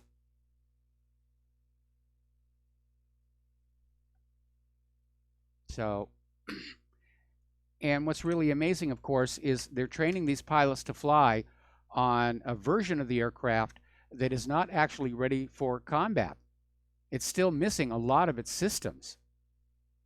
The software for the aerial cannon is supposed to be ready sometime next year. There was a real embarrassment when they mounted and test fired the cannon. It actually deformed the airframe. So they had to go back and fix that. Whatever happened to good engineering? That's what I want to know.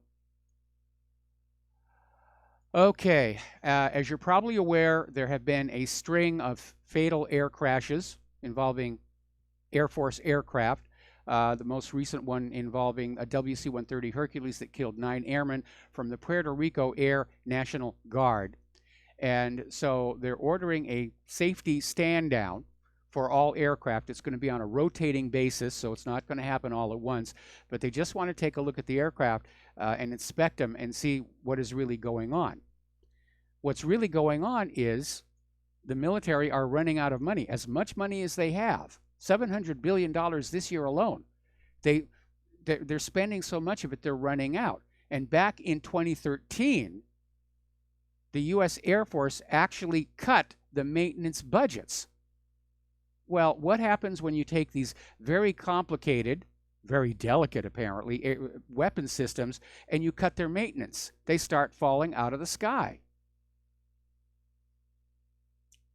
And we're not ready. We're not ready. We get into a war with Russia and China, it's inevitably going to go off. It's going to go nuclear. On the day when the U.S. government realizes they cannot win conventionally, they'll hit that button. They'll turn the keys. Another little article out of Paul Craig Roberts. I really do like his writings. We've had him on the show. I should get him back here. The article says, once upon a time, long ago, truth was important. And he's basically saying that people in other country, and even the American people, have come to the conclusion that the U.S. today is a less free and less aware society than the societies in the dystopian novels of the 20th century or movies like The Matrix or V for Vendetta.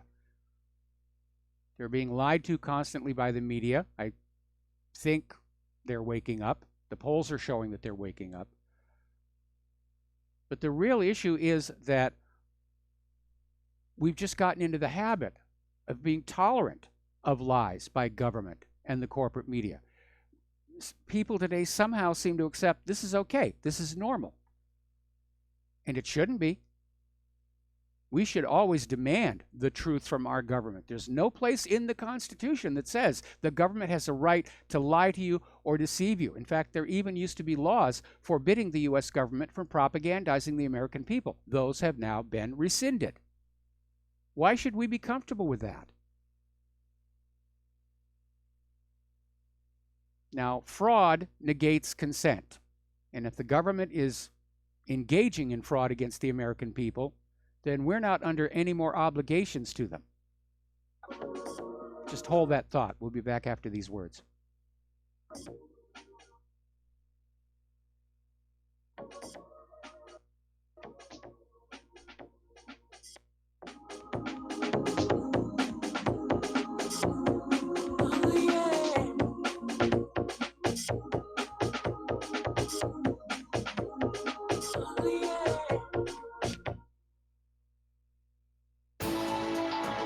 You are tuned in to the Republic Broadcasting Network.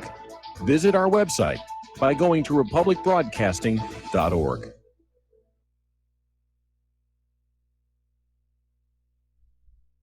Homeowners, if your lender has gone out of business or sold your transaction to another lender or servicer, you may be the victim of a wrongful foreclosure, resulting in the loss of your home. If you've already lost your home, are in foreclosure, or even in good standing, you can challenge the mortgage transaction's illegal issue, and your property can be restored to you, and your foreclosure can be stopped or reversed, and the mortgage transaction declared unenforceable. State laws, U.S. title codes, the Uniform Commercial Codes, and U.S. Supreme Court rulings have upheld that defective mortgage documentations can reverse or stop foreclosures and enforce property title claims in favor of the homeowner. We are having successes in stopping the process of foreclosure, the enforcement of the foreclosure judgments, the sale of property, and evictions after the sale. We are not attorneys, and we don't give legal advice. We are a professional team of legal researchers, providing forensic mortgage audits and expert witnesses. We have the knowledge to produce the evidence and enforce laws regarding your legal issues. We've been in business for 12 years without a complaint. Consultations are free, and we provide a free title search to confirm if your mortgage has legal defects. Please call 855-253-3748. 855, the number 2, keep it today.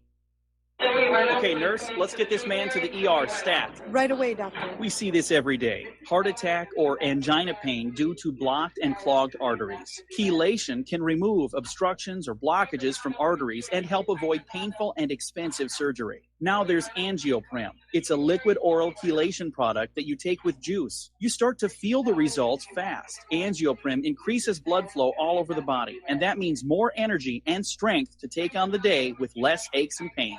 60 years of research has gone into chelation, and Angioprim is the result. A safe and easy way to unblock your veins and arteries from buildup that slow circulation. Paging Dr. Jones. Please report to the emergency room right away. Log on now for a special radio offer from Angioprim. That's angioprim.com/radio. ANGIOPRIM.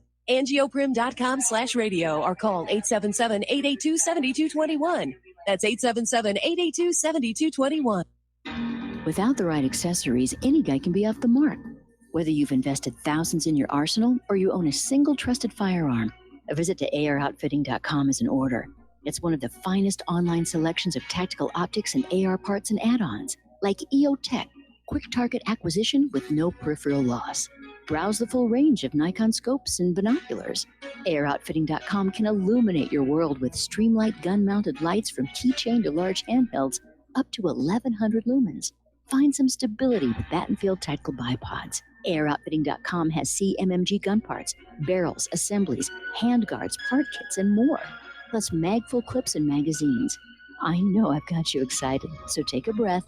Head to AirOutfitting.com. The site's super easy to navigate and features a ton of technical info, including links to manuals. We also welcome vendor and manufacturer inquiries. Remember, if you don't see it, we can get it at AROutfitting.com.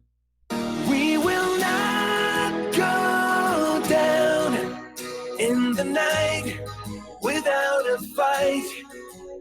You can burn up our mosques and our homes and our schools, but our spirit will never die. We will not go down in Gaza tonight.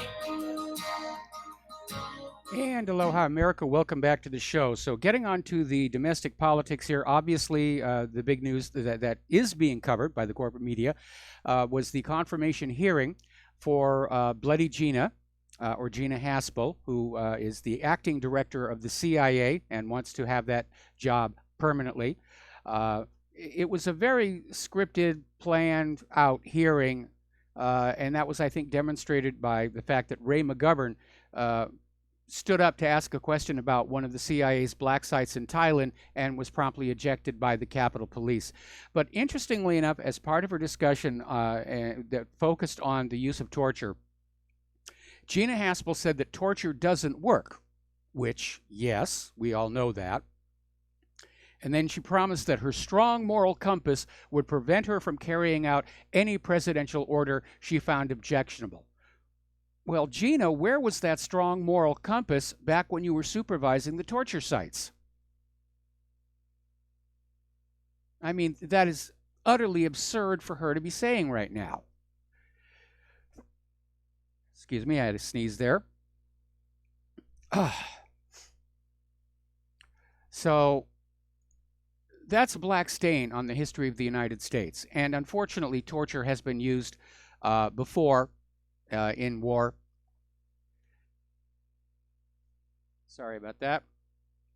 A lot of pollen in the air today. We know that there was torture going on in Vietnam, both world wars. It is despicable. But Haspel is correct. It doesn't really work. It basically, the person being tortured just comes up with whatever they think will make the pain stop. And you need to understand the severity of this. The U.S. government tortured innocent Iraqis to death to find Saddam's nuclear weapons, which never existed. Think about that one for a while. Just imagine being that Iraqi who's being tortured, and you know there are no nuclear weapons. What are you going to say to stop the pain?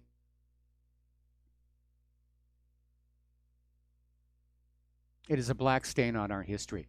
Now, even though there was a public hearing, the fact is that the vast majority of CIA records on Gina Haspel will not be made public.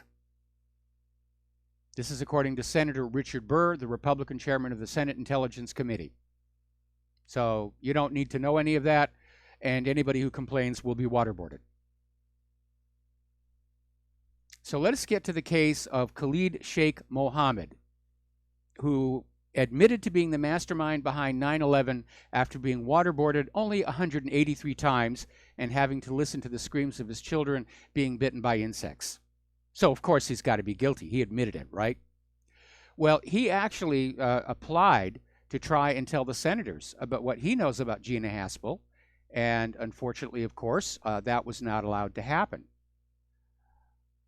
Meanwhile, there's another story that came on out about one of the other prisoners in Gina Haspel's black site, named Abd al-Rahim al-Nashiri, 37-year-old Saudi, and basically was being waterboarded and tortured and abused, and he confessed to being a terrorist for Osama bin Laden. He confessed to the bombing of the USS Cole.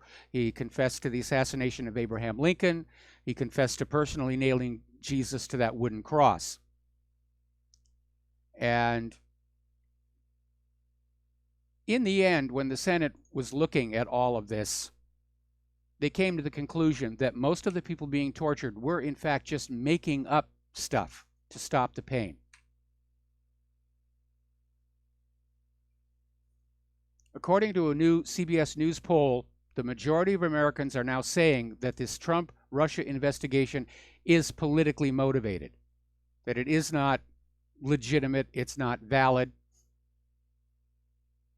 It's time for it to end. It is a hideous waste of time and money that could be used on actual real problems. And it's going nowhere. They're not going to find anything. I mean, they're down to this situation with, you know, they're going after Stormy Daniels.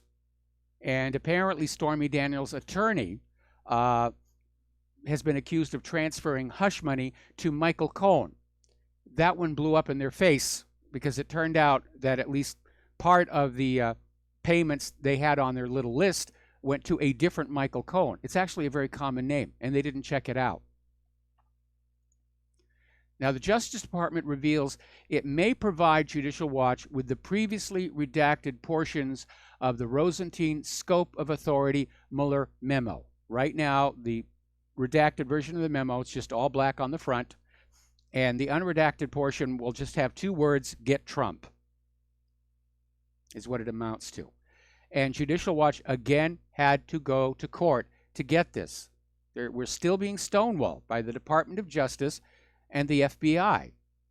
In fact, the Department of Justice is still blocking a top secret source who provided much of the information Mueller is acting on. And there's no secondary confirmation of any of it.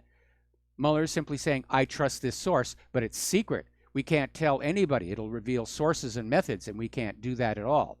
The Washington Post did mention that they discovered that the top secret source who aided Mueller is an American.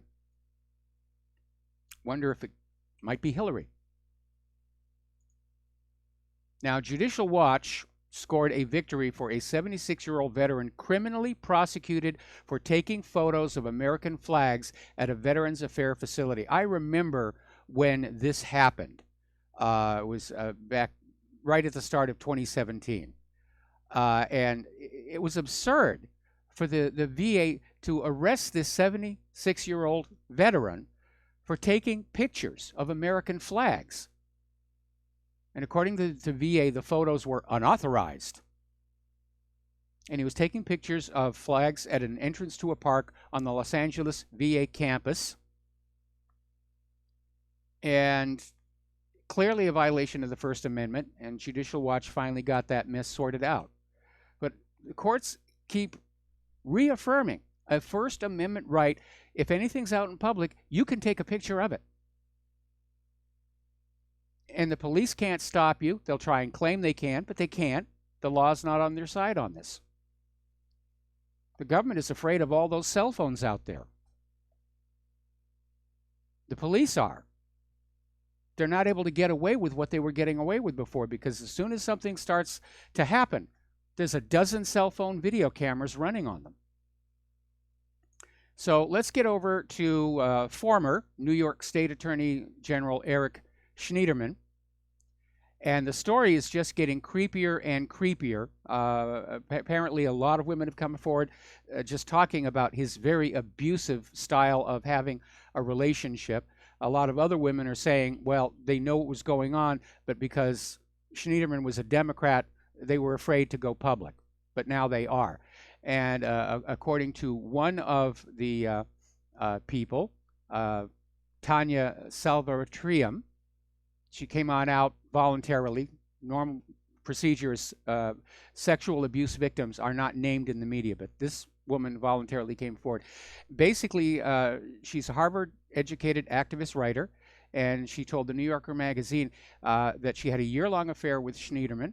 It started out really good, and then it got more and more abusive until the point where Schneiderman was calling her his brown slave, demanded she call him master and owner. I mean, this is 50 Shades of Schneiderman right before us here. Now, I know we need to be cautious because you can get into a witch hunt mentality, but there's another story here that says there may be more to this than meets the eye. Apparently, a month ago, Schneiderman suspended the New York investigation of the NXIVM sex cult. And as you know, that is all starting to come on out with the arrest of this former actor and the leader of the cult. And apparently it was like just the wildest of wild fantasies out there. Schneiderman also let the Clinton Foundation skip identifying their foreign donors. And that makes it impossible to know if they got any special favors while Hillary Clinton was Secretary of State.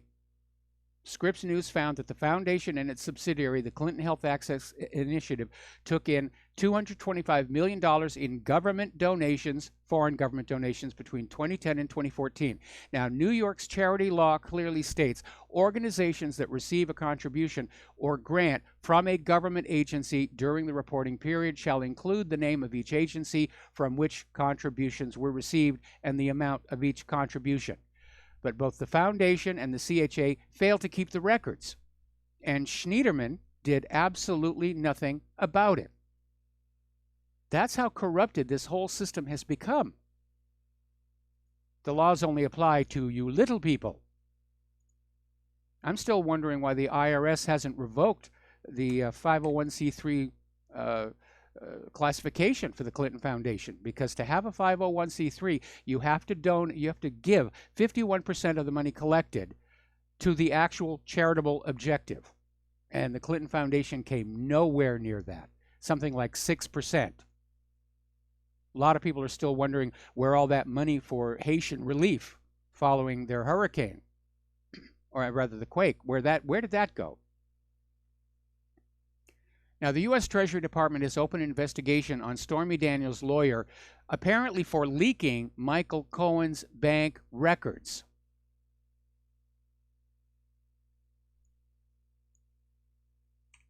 Just no standards of ethics or decency anymore. They're in a panic. They're fighting with everything that they've got.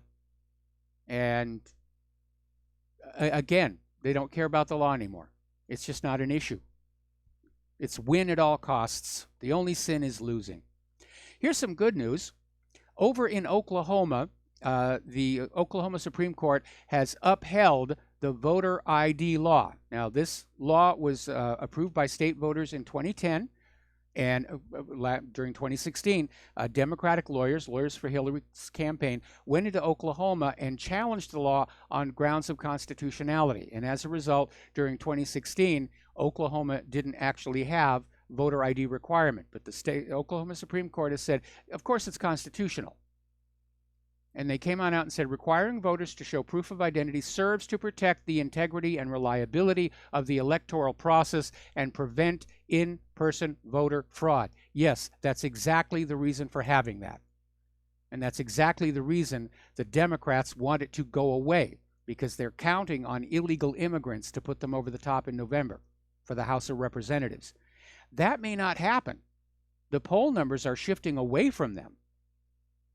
And so ownership of the House in November is very much up in the air, absent massive cheating on the part of the Democrats. Now, Trump is very upset over the media's portrayal of him. He's not happy. And he's saying there is so much negative bias against him that he's actually toying with the idea of yanking press credentials from reporters so they can't get into the White House briefings anymore because of all the fake negative news that's coming from the corporate media. Well, Don, try giving credentials to the independent media. We're probably going to be a little bit more honest and fair and accurate than the corporate media. Getting into the economic news here, Putin is out there saying that Russia needs to break away from the dollar, and Russia is diversifying its international reserves even further than they already have. They want to basically have less dollars in their foreign currency reserves and more, I presume, yuan. Another article over here from the Daily Coin, another step towards the collapse of the petrodollar. And they're talking, of course, about the fact that the new Chinese oil futures are settled in yuan. And we're seeing this continuation. This is Chinese yuan oil future is the next step in China moving completely away from the Federal Reserve note and the world reserve currency system. And what we're getting at, what we're already at, is a multipolar world with several currencies being used for international trade. And that is, of course, what the United States fears most. because in a country where we've lost our manufacturing, in a country where nobody wants our GMO agriculture, charging interest on U.S. dollars used around the world is the only thing really keeping our economy going at this point. And the more countries stop using the dollar, then that interest revenue gets cut off. And we don't have enough manufacturing output to keep this country going. It's really past the point of no return. It can't be fixed here. Global oil prices have skyrocketed ever since Trump's announcement that he is leaving the Iran deal. It skyrocketed to its highest in more than 3 years, just 12 hours after Trump made the announcement. And the Brent crude hit $77.20 per barrel. It's getting very, very close to that $88 per barrel that Saudi Arabia wants to try and balance their budget. So the next time you fill up your car or truck and you get a shock looking at that gas pump price indicator, you can thank Trump for that. All to make Israel happy. High gas prices, Boeing workers out of a job. Yeah. Absolutely no concern for the damage being done to ordinary people.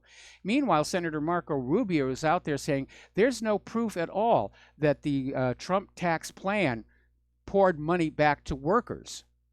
And he's basically saying there's a lot of thinking on the right that if big corporations are happy, they're going to take the money they're saving and reinvest it in American workers. In fact, they're using it to buy back their shares. A few gave out bonuses to management, but there's no evidence whatsoever the money's been poured back into the American worker. You know what this was? This was a repeat of Reagan's trickle-down economics. And I don't know about you, but I'm tired of being trickled on and being told it's an economy.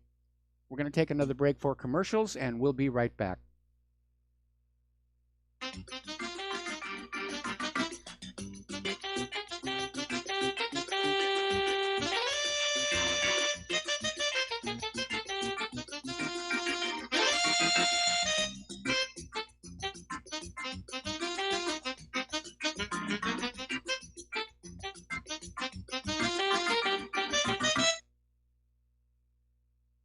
Hey, honey, I'm home. I grabbed a newspaper on the way home. Look at all the news today. Don't you know that all you're going to get in the newspaper is propaganda, twisted news, and false information? Honey, this is a national newspaper. It has to be true. Ha! For some reason, the majority of the population believe anything the mainstream media tells them. The newspaper doesn't give out the important attention of what's happening to this country and news that affects our daily lives. Say, does that newspaper mention anything about the North American Union? No, not that I can see. I didn't think so. You need to go to www.newswithviews.com, where truth is more important than political correctness. That's www.newswithviews.com. Hey, don't throw that away. We can use that in the birdcage. Okay, move over. Let me start reading newswithviews.com. The truth? Read all about it at newswithviews.com. Newswithviews.com, where reality shatters illusion. Do you worry a lot? If you're forgetful, nervous, moody, or overwhelmed, chances are you're not protecting yourself from the ravaging effects of stress and anxiety. No matter the cause, ongoing stress and elevated levels of the stress hormone cortisol can rob your memory, your health, your quality of life, and your future. Now you can combat the effects of stress and anxiety while improving your memory and recall at the same time with the dietary supplement Calm and Clever. Studies show that the ingredients in Calm and Clever reduce cortisol by as much as 30% in as little as 1 to 2 weeks and increase your ability to recall facts, names, and numbers in 4 to 12 weeks. Calm and Clever was created by scientist Kurt Hendricks, a principal investigator in 2 NIH-funded studies on Alzheimer's disease. Try Calm and Clever for 2 months. You'll feel the difference. Call 1-800-758-8746 or go to calmandclever.com. So, you love talk radio? Then you'll love TalkStreamLive.com. TalkStream Live is always on, 24/7, with the best streaming talk shows. Find your favorite talkers and discover some new ones. It's free, readily available online or on mobile with any smartphone or tablet. Finding your favorite talk shows all in one place has gotten a whole lot easier. Just go to TalkStreamLive.com. Be sure to download the free apps from Google Play or the iTunes App Store. Do you or a loved one suffer migraine headaches? Listen to what scientist Kurt Hendricks has to say. If you are one of the millions of people who get migraines, you need to know about MigraLief. Hi, I'm Kurt Hendricks, the scientist who created MigraLief, the patented dietary supplement that addresses nutritional deficiencies in adults and children with migraines. Thousands of physicians and pharmacists recommend MigraLief. Call 800-MIG-7354 or visit MIG911.com.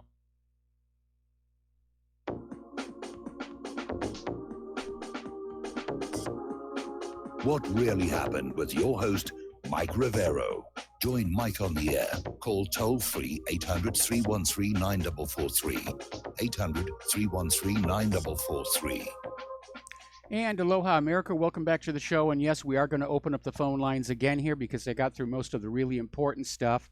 We're still talking about the economic news here. And as you know, the U.S. and China are in negotiations to try and head off a trade war, which was sparked by Donald Trump's imposition of tariffs on Chinese goods. But the negotiations are not going very well because the U.S. is making what China considers to be very unrealistic demands, in fact, impossible demands. Basically, the USA wants China to reduce tariffs to the level of corresponding American tariffs. They want China to remove all restrictions on U.S. investment in certain sectors of the Chinese economy. They want China to stop cyber attacks on the United States. They don't even know where the cyber attacks are coming from. So that's a non-starter. The U.S. wants China to strengthen the protection of American intellectual property. That is a hot button issue, and it is a major problem over there. And the U.S. wants China to eliminate state subsidies for enterprises in the sphere of high technology. In other words, they want China to stop pushing to become technologically superior. Now, over at What Really Happened, one of the members posted this interactive graphic about the nations of the world based on various measures.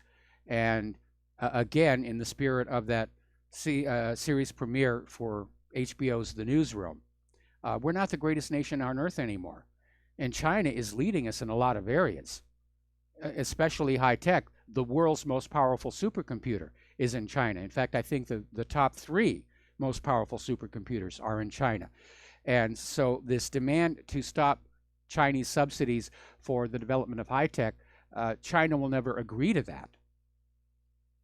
All right, let's take a phone call. Dustin in New Jersey. Aloha. Welcome to the show. What's on your mind? Yeah, Mike, did you hear about the fighting going on? The Syrian Arab Army has struck back into the Golan Heights. Okay. There's some loud explosions going on in northern Israel. Oh, boy. I hadn't heard that. Yeah, there's air raid sirens going off in northern Israel, and the Syrian Arab Army are using MLRS missile systems, which are pretty heavy duty. So, and artillery also. So, but there were some, like I said, some loud explosions in northern Israel, and so now the IDF, it seems like they're going to target Syrian positions now. So it's on, I think. Where are you seeing this? Because I'm not able to find it. Of course, I've been doing the radio show for 2 hours now, and I can't look at all the news while that's happening. Here, let's see. Syrians report Israeli strike on Assad targets in Golan Heights. That just came out. Sirens sound in Golan Heights. Residents urged to enter shelters. Yeah, I guess it is on. Iron Dome has been activated. Yeah. Oh, man. Iron Dome, that works half the time. Let's see. Apparently, okay, we got to stay on the line, Dustin. We got to do our station identification. I'm going to look at this.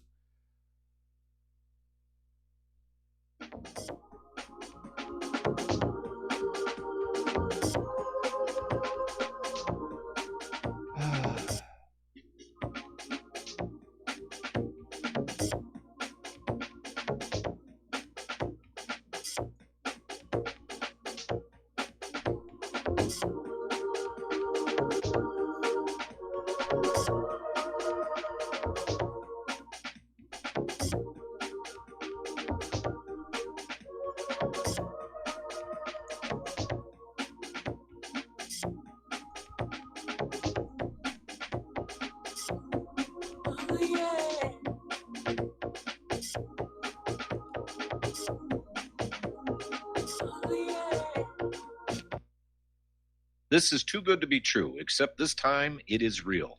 100%. No joke. How about a $25,000 membership to Front Sight Firearms Training Facility as a thank you bonus for a one-time donation to RBN of only $500? It is a Commander lifetime membership with no yearly fees or dues. The training is free for the rest of your life with over 50 different classes. Then leave it to your designated beneficiary. You provide the approved firearm, holster, ammo, eye, and ear protection. Many features and bonuses are included, more than you would ever expect or believe. This is the ultimate graduation present, wedding gift, etc., etc. See the details. Go to RBN's webpage and frontsight.com to make it happen. May 5th is the last day you will hear this offer on this radio network. Help keep RBN alive. Tell 5. You're listening to Republic Broadcasting Network because you can handle the truth.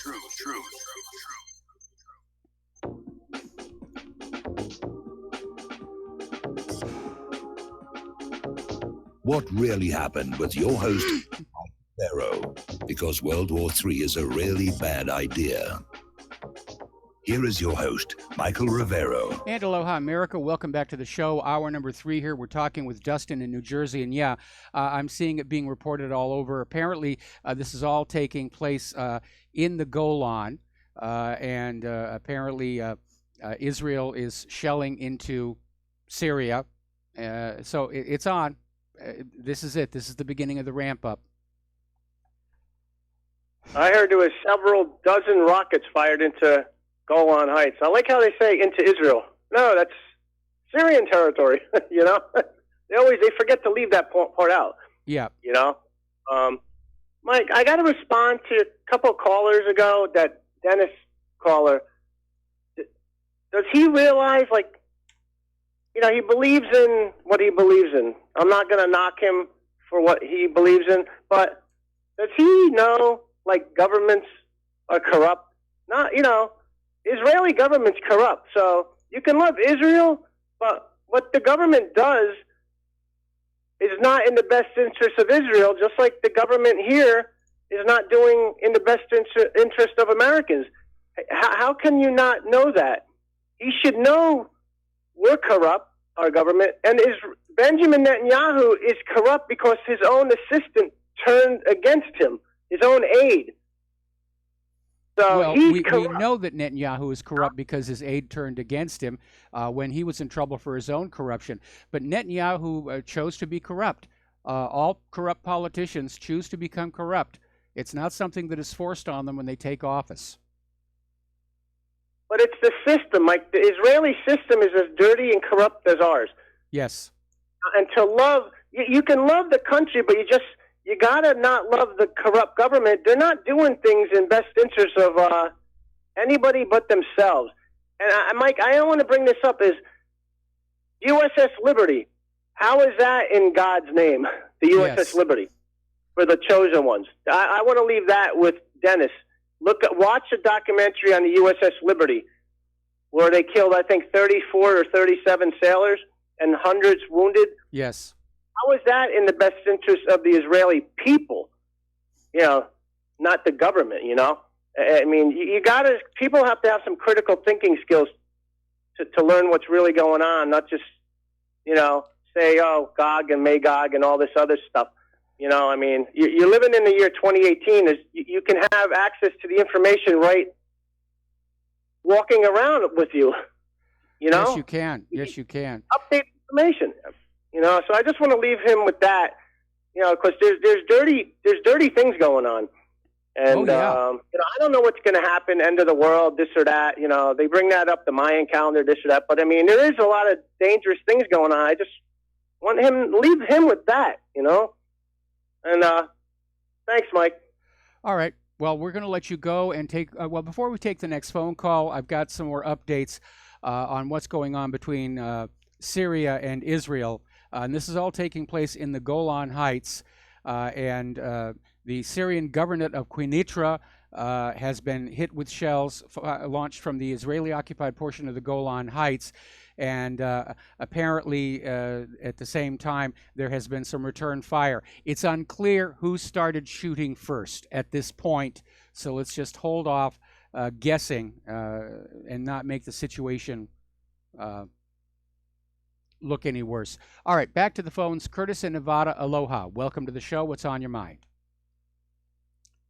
Yeah, hi, Mike. When you were talking about earlier about how Trump is threatening to take the press out of the loop here, I'm watching Fox, and when Sarah Sanders is having her daily briefings, it's clear that these people are goading her. They're disrespectful. They get into a soapbox and start ranting, and then they form it into a form of a question at the end. But, I mean, you never saw this kind of thing before. You saw it a little bit with Bush, but now it's gotten to the point where it's open. And to me, that's what they should be saying. Not that you guys are reporting fake news, but you guys are just being totally unprofessional, you know, in how they treat. Well, they're using the White House press briefings to air their own personal agendas, and that's not what the press briefings are supposed to be about. Right. But that's what they're doing now. It's becoming almost like they're getting into open confrontations, you know. And they're supposed to be professionals, and that's, to me, that I can see that why they would start limiting some of these people. But you know, as far as the Iran deal, Mike, I mean, I was under the assumption that we were actually making an annual payment to Iran. And I've heard anywhere up to $500 billion. Okay, now I'm looking online. It's 400 million, and it's a refund. And we talked about this earlier in the show. Before the Iranian Revolution, the government of Iran ordered a whole bunch of weapons from the United States, and they paid a down payment of $400 million. Then the Iranian Revolution happened, and the U.S. government canceled the deal, and the new government of Iran wanted the money back, but the U.S. kept it as part of the sanctions against the new government of Iran. Then when the P5+1 was signed and some of the sanctions were relaxed, then the U.S. sent that $400 million back. It was a refund for undelivered product. Right. Yeah, I did find that payment, but I also found that part of it was like what you would call a signing bonus, actually just a bonus just to sign it. I've read several of the corporate media, and I'm getting different figures as far as that first payment, but I'm listening to other YouTube alternates, and they're saying there is an annual payment. And honestly, I don't know. I'm looking for it. I don't know how I can trust them. I was assuming that was the case. But if it's not, I can see why the deal on the face of it would look like a reasonable deal. I can see that. But then again, what may be going on here is right now Trump is realizing that much of the world, including 2/3 of the American people, do not approve of what he did. And so now the next step for the corporate media, or the compromised online media, is to find reasons to convince the American people why the Iran deal was so bad and that Trump was right to get rid of it. Right. But the thing is what you're seeing is that you have Soros supported this with money. Zabriskie, Scowcroft, Albright, these people were all for it. So it's telling me there might be a reason that we don't see that needs to be investigated why we should put a focus on this agreement. Because if there was money going in annually, this could be the reason why people like Kerry and even McCain were going around shadowing our people to try to, maybe cover up whatever they need to cover up for themselves. This has to be investigated, I think. Well, maybe, but the fact that there are so many different numbers being quoted in all these stories, I think undermines the credibility of the original report. And like I said, we're going to see a big propaganda push to convince the American people that Trump was right to pull out of the Iran deal. Right now, the corporate media is certainly on board with him. But again, 2/3 of the American people wanted the nuclear deal to stay in place. The rest of the P5+1 wanted it to stay in place. Trump is being seen as having caused a huge amount of damage to the U.S. diplomatically, not to mention the loss of jobs at Boeing, rising gas prices, and everything else. So they have to convince the American people this was a good move on his part. And they're going to do that by basically saying, well, the deal was this and the deal was that, and there are parts of the deal you never knew about that were really scandalous, blah, blah, blah, blah, blah. That's my first assumption, is that's what's going on here. Right. Well, let's just hope it just stays that way and we do find something. And this is all going to be part of these investigations that are coming up. Okay, Curtis, you're not listening to me. Okay, I'm saying there are grounds to believe that this idea that there is an annual payment to Iran is basically propaganda to make Trump's pulling out of the deal look good. Oh, okay. Well, okay, if that's the case, then I'm totally on board with staying with the deal, obviously. And we'll see if he's adamant about it, he doesn't do anything, or he actually does, in good faith, try to negotiate. That's what we'll see in the next 2 months or so. I don't think we'll go to war anytime soon. I think it already just started down in the Golan. No, I don't know. That's what we said about North Korea and Syria, and hopefully this is just same thing. Anyway, Mike, thanks. Have a good show. All right, we're going to let you go here. We're going to do a shout out to our honor affiliates rejoining the network. Back to the phones, Andy in Texas. Aloha, Andy. Welcome to the show. What's on your mind? Well, hey, first I want to give a shout out to Claire for her 21st birthday. Boy, she yes. made it. So have a drink, Absolutely correct. Yeah, well, you know what? The one thing I wanted to talk about was, why we're all busy with this Syria, Iran, North Korea stuff going on. While that all happened, we had an NRA speech from Donald Trump, and I think some people really missed what he said in there that was really curious to me and concerning to me. While he was talking to the NRA, he was talking about a military surplus of a bunch of weapons and whatnot that we have, and that the military didn't know what to do with it. And so Donald Trump came out and said, "Let's give it to our police. We'll distribute it amongst our police forces around this country."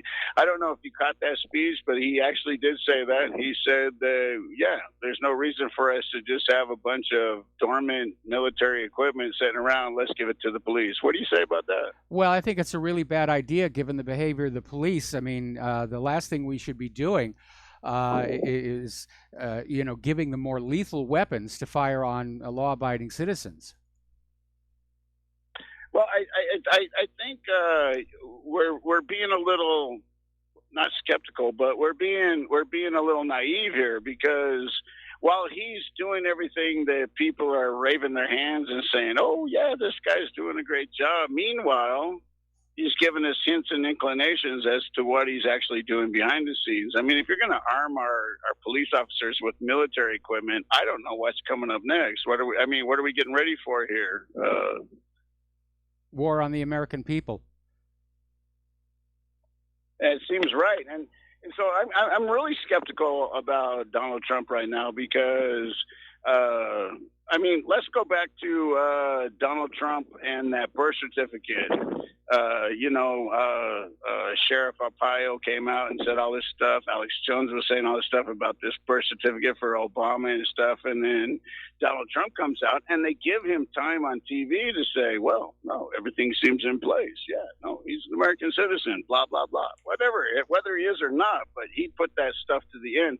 I'm just not on the Trump bandwagon. I was, because I wanted, just like you, I wanted him over Hillary Clinton. Yes. But I certainly don't see the progress that he's done. I mean, this omnibus bill, great, it's an omnibus, so he can actually change the amount of money that goes here and here and here and here because it's omnibus. But the fact of the matter that he passed that, I mean, there's just so many things that he's done that just totally makes me declare that this guy's just another establishment. I agree with you. I absolutely agree with you. And I'm very disappointed in him. I still think things would have been worse with Hillary in the Oval Office, in particular for Claire and I. But yeah, he's a tremendous disappointment. He's done a few things right, like try and get the immigration under control, but he's not really succeeding at that. We're not hearing from Robert F. Kennedy Jr.'s Vaccine Safety Commission. Trump dropped his Election Integrity Commission. He turned it over to the Department of Homeland Security. They're not doing anything. The only action we're seeing on cleaning up the election system is at the state level, where they're reaffirming and reasserting voter ID laws. Well, I really find indifference with him, knowing that he perhaps has a child that's vaccine impaired. And yeah, I always thought that was his motive for creating the Vaccine Safety Commission, but he probably succumbed to lobbying pressure from the big pharmaceutical corporations. And again, the impression I'm getting of Donald Trump, I've never met the man personally, obviously, but the impression I'm getting is that he's easy to manipulate. And he's certainly right now buried in a crowd of master manipulators, because that's what Washington politics is all about. Well, I'm really shocked with some of these appointees he's putting. I mean, I was just floored with this, what's his name, for the new advisor. Bolton. I mean, Bolton.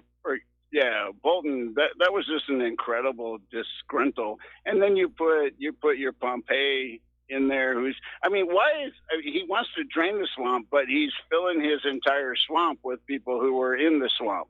Yeah, he basically opened the door and let the swamp in.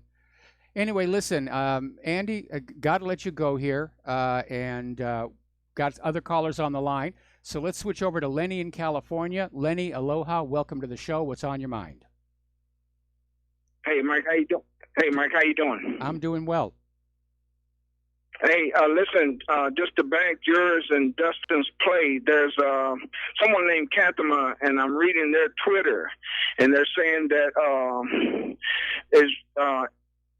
Syria is hitting back on Israel in the Golan Heights right now with Grad rockets, and some Israeli positions have been hit. Currently speaking, some Israeli positions have been shelled, and bombs are going off. So this is definitely heating up. But I want to go to something I saw earlier. Before you do that, we need to be careful here, because the media is referring to it as Israel, but it is the Golan, which is technically Syrian territory. It's under Israeli occupation. But so far, there are no reports of any missiles or bombs going into Israel proper. Okay, yeah, okay, I agree with that. It's the Golan Heights. If I didn't say that, that's what I meant to say. But I want to say what I think triggered this is something I saw earlier today. I saw something very interesting, and that was during the Russian Victory Day parade. And I want to say it was no coincidence that during Trump's speech yesterday, within the hour, per your reporting, within the hour, Israel started bombing Syria. Yes. Okay. And then Netanyahu, I'm going to call him Satan-Yahu because that's what he really is. And I'm speaking to Dennis. All right. He jumped up and flew to Russia because he had set a meeting with Putin, and he wanted to show his face in the Victory Day parade. Now, something very interesting happened as Putin and the rest and some of his generals were walking to lay the wreath at the tomb of the unknown soldier. Netanyahu runs up and tries to get beside Putin. And he's seen talking with Putin for a few seconds, and then there's a World War II Russian veteran standing off to the left as they're walking by, and he just wants to meet Putin. He comes in and tries to meet Putin, and one of the bodyguards runs and starts ushering this man out of the way. Putin stops. He stops the whole thing. He walks over to the security guy and tells him to get away from the veteran, and he pulls the veteran into the walk with him, puts the veteran between he and Netanyahu, and you can look on Netanyahu's face. I wish you had, if anybody comes across that, I'm going to answer it. They send it to you. If I can find it, I'm going to say I was at work when I saw it. Oh, right? I would love to see that. I would love to see that. post this up, and I'm telling you, I think right now to go and to go to Russia when he did, because he and his ilk think they're so in control of what I call the noosphere, the sphere of human thought, the media. Okay, he wanted to show that Russia was behind what they did, and Russia was behind what Trump did. I'm telling you, by their actions, he did not get what he wanted when he went to Russia. Yeah, that much is very clear. Well, the problem is Israel first tried threats against Russia. That didn't work. Then they tried to remind, Russia of past historical benefits and said that Russia owed Israel and they could repay that by helping them tone things down in Syria. That obviously didn't work. And from the video you're describing, whatever Netanyahu was in Moscow to get, he did not get it. No, he didn't. And I think that's the reason we got what we got. Right now, another tweet, active above Damascus, Israeli missiles flying into Syria at the moment. It seems the escalation is happening. Still no MOD announcements via Syria, Russia, or Israel. All right, well, Lenny, I'm going to have to let you go. We got to take a break for commercials. We'll be back with more phone calls after these few words.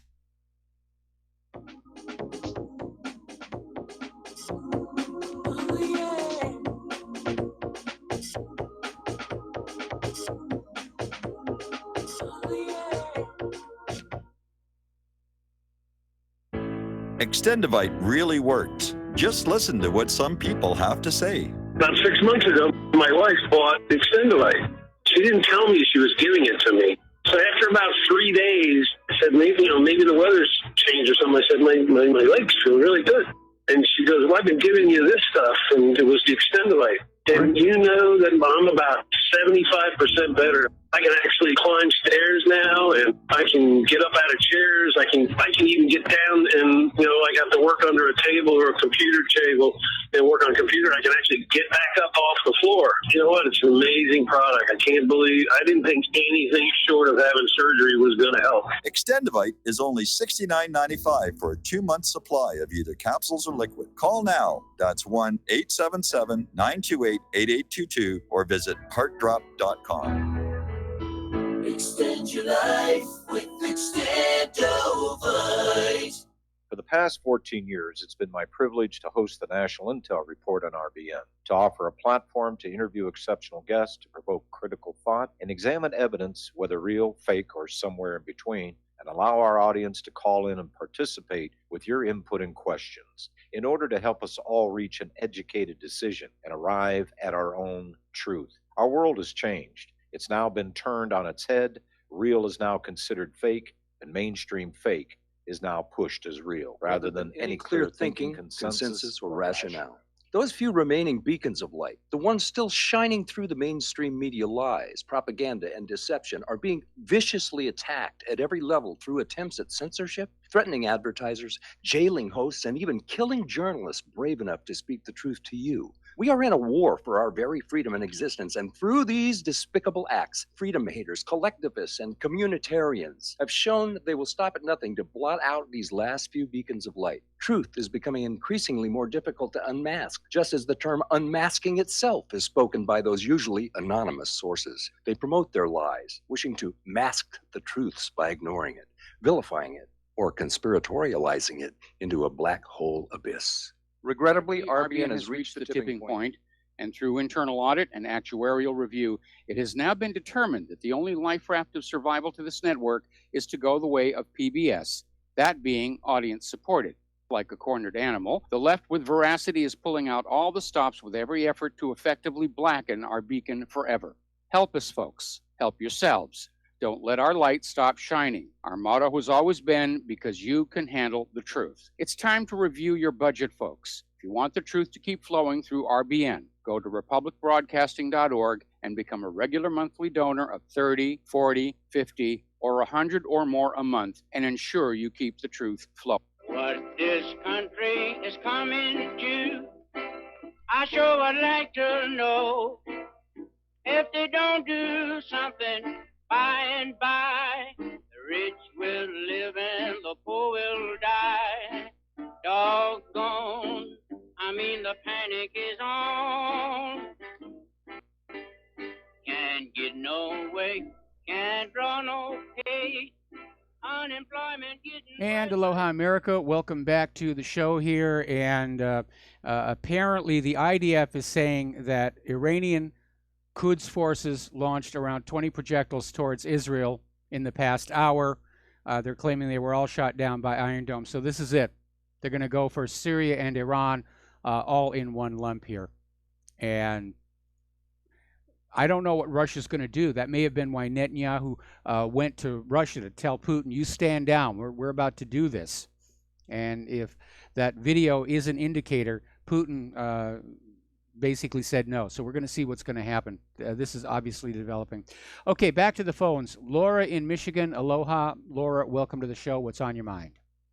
Hey, Mike. Hey, this is time for Americans to get into action. Here's what I think they should do before more people are killed. I'd like to see small groups of people all over the country order a Star Moloch flag, the Israeli flag, the Star Moloch flag, and get small groups and put it down on the ground and just stand on it and chant, no more wars for Israel. No wars for Israel. That's it. Don't say anything else. Just no wars for Israel. And get the papers, newspapers, or whatever. We got to somehow let Trump know we're mad and we don't want this. And then the other thing people can do, people of Texas, why don't you go to St. Antonio and surround Hagee's church and just chant no wars for Israel and just chant that. You can get a couple hundred people around Hagee's church. That might get some publicity. But right now we need publicity about how mad we are that we don't want people killed. We don't want our soldiers killed. We don't want anybody killed. What do you think? Well, it's time to be angry about what's going on, and I know a lot of people are not only angry, they're very, very scared. But obviously, the people of the United States, as well as we've lost control of our government. Our government's under the control of a foreign power, and the foreign power is saying, "Go kill our enemies for us," and that's about what's going to happen. And the question is this going to spin out of control and get us into a direct confrontation between the U.S. and Russia, and will it go nuclear? That's a real risk. And you're obviously talking to each other about how insane this all is. We can build a public consensus, but when you have a government that doesn't listen to you, when you have an election system that isolates our politicians from the anger of the voter, then it's hard to say, what we can do that's really going to work, other than to basically blow off some stress that we're all feeling right now. I just think it's worth the risk. I just think because of the risk, we need to go into action of some kind. And somehow we've got to get publicity, and I just think it'd be an easy thing. Order one of those flags from the internet and just stand on it and just chant no wars for Israel. Well, that's one thing that you can do, or you can organize an anti-war protest, but you will get absolutely no coverage from the corporate media. That's just the way it is. Anyway, Laura, thank you very much for the phone call. We're going to switch over to James in Charlotte. Aloha, James. Welcome to the show. What's on your mind? Yeah, good afternoon, Mike. Something I've been thought about from time to time calling in about, and I was prompted to do it today by the caller earlier in the show, the Christian fundamentalist or Christian Zionist, whatever he would call himself. Now, I'm not a biblical scholar by any means, but I would recommend anyone who does put stock in the Bible and about Israel being the God's chosen country and so forth to do some research on the biblical meaning between the word nation and kingdom. Now, God supposedly promised Abraham, the Abrahamic covenant, that he would be the father of a great nation. And in the Bible, nation means bloodline. It does not mean government. Yes, and the same with the Native Americans. Yeah, and the people now ruling Israel, and now the majority of the population of Israel, definitely are not of the bloodline of Abraham. So the difference between nation and kingdom is very significant in the Bible. And I would simply recommend those who put stock in the Bible to research that. And one more thing I might mention, Israel is not even historically the correct name for the land that the country now occupies. The territory was originally known as Judah. Jesus was born, lived most of his life, and conducted his ministry in the country of Judah. Judea.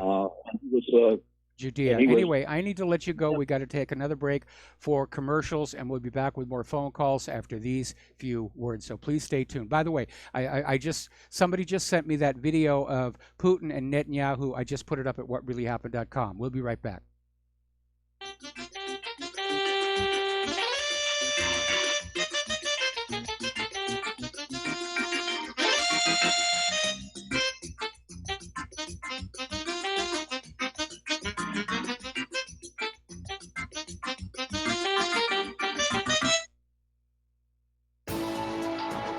You are tuned in to the Republic Broadcasting Network. Visit our website by going to republicbroadcasting.org.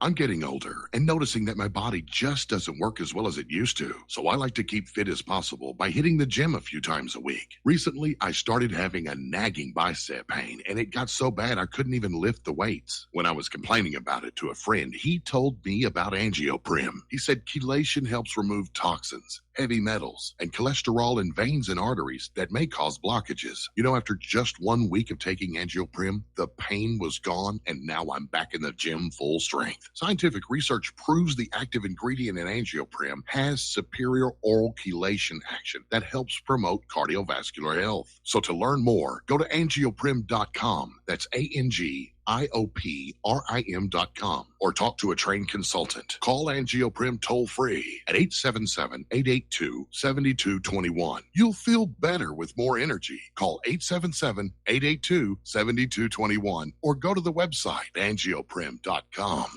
Corporate media dominates the American opinion. Finding independent voices that counter this avalanche is becoming increasingly difficult. With the endless corruption running rampant throughout our government, independent voices are needed more than ever to battle the offensive against our freedoms and liberties. As a listener of RBN, no one understands this concept better than you. Now it's up to you to do your part. The time has come for you to take action and begin broadcasting the truth to hundreds or thousands of people every month. Sound impossible? Quite the contrary. With pointed slogans from LibertyStickers.com, you can reach countless sleeping Americans unaware that they live in a real-life wonderland. LibertyStickers.com has a huge inventory of political bumper stickers and messages that reflect the truth about our government, our politicians, and the future of America. With so many in stock, there's one perfect for you. Visit us today at LibertyStickers.com. Again, that's LibertyStickers.com. Do your part. Your voice is important. Let it be heard.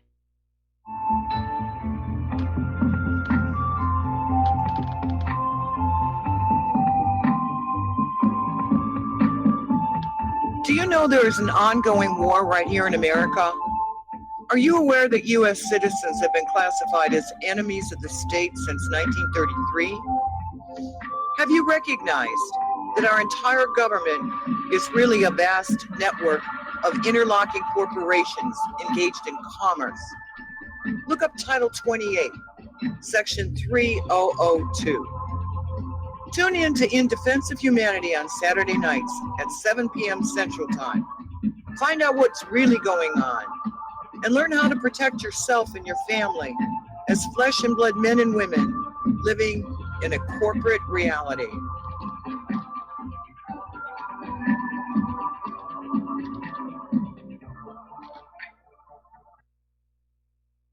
Some are maxed out all their credit cards. Some are working 2 jobs and living in cars. Minimum wage won't pay for a roof, won't pay for a drink. If you gotta have proof, just try it yourself, Mr. CEO. See how far $5.15 an hour will go. Take a part-time job at one of your stores. I bet you can't make it here anymore.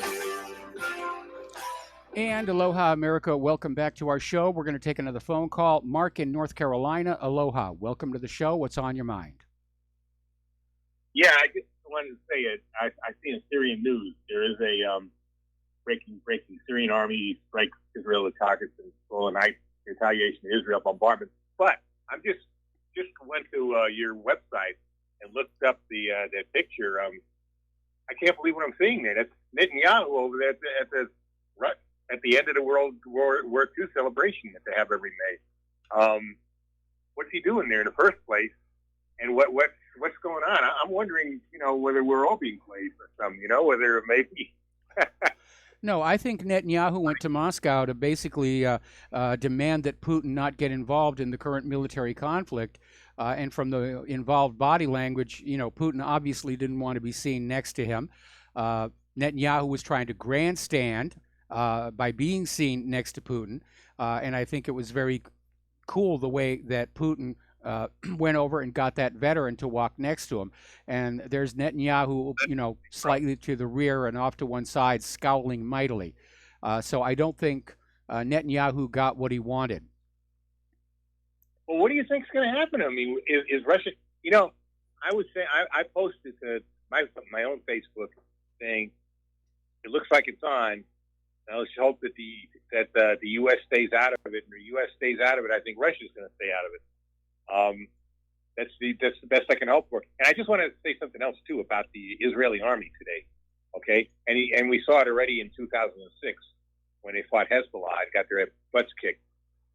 The Israeli army is not the same as it was in the beginning when you had mostly people who escaped the Holocaust and came to Israel. They were like pioneers, and they had nowhere to go, so they fought hard.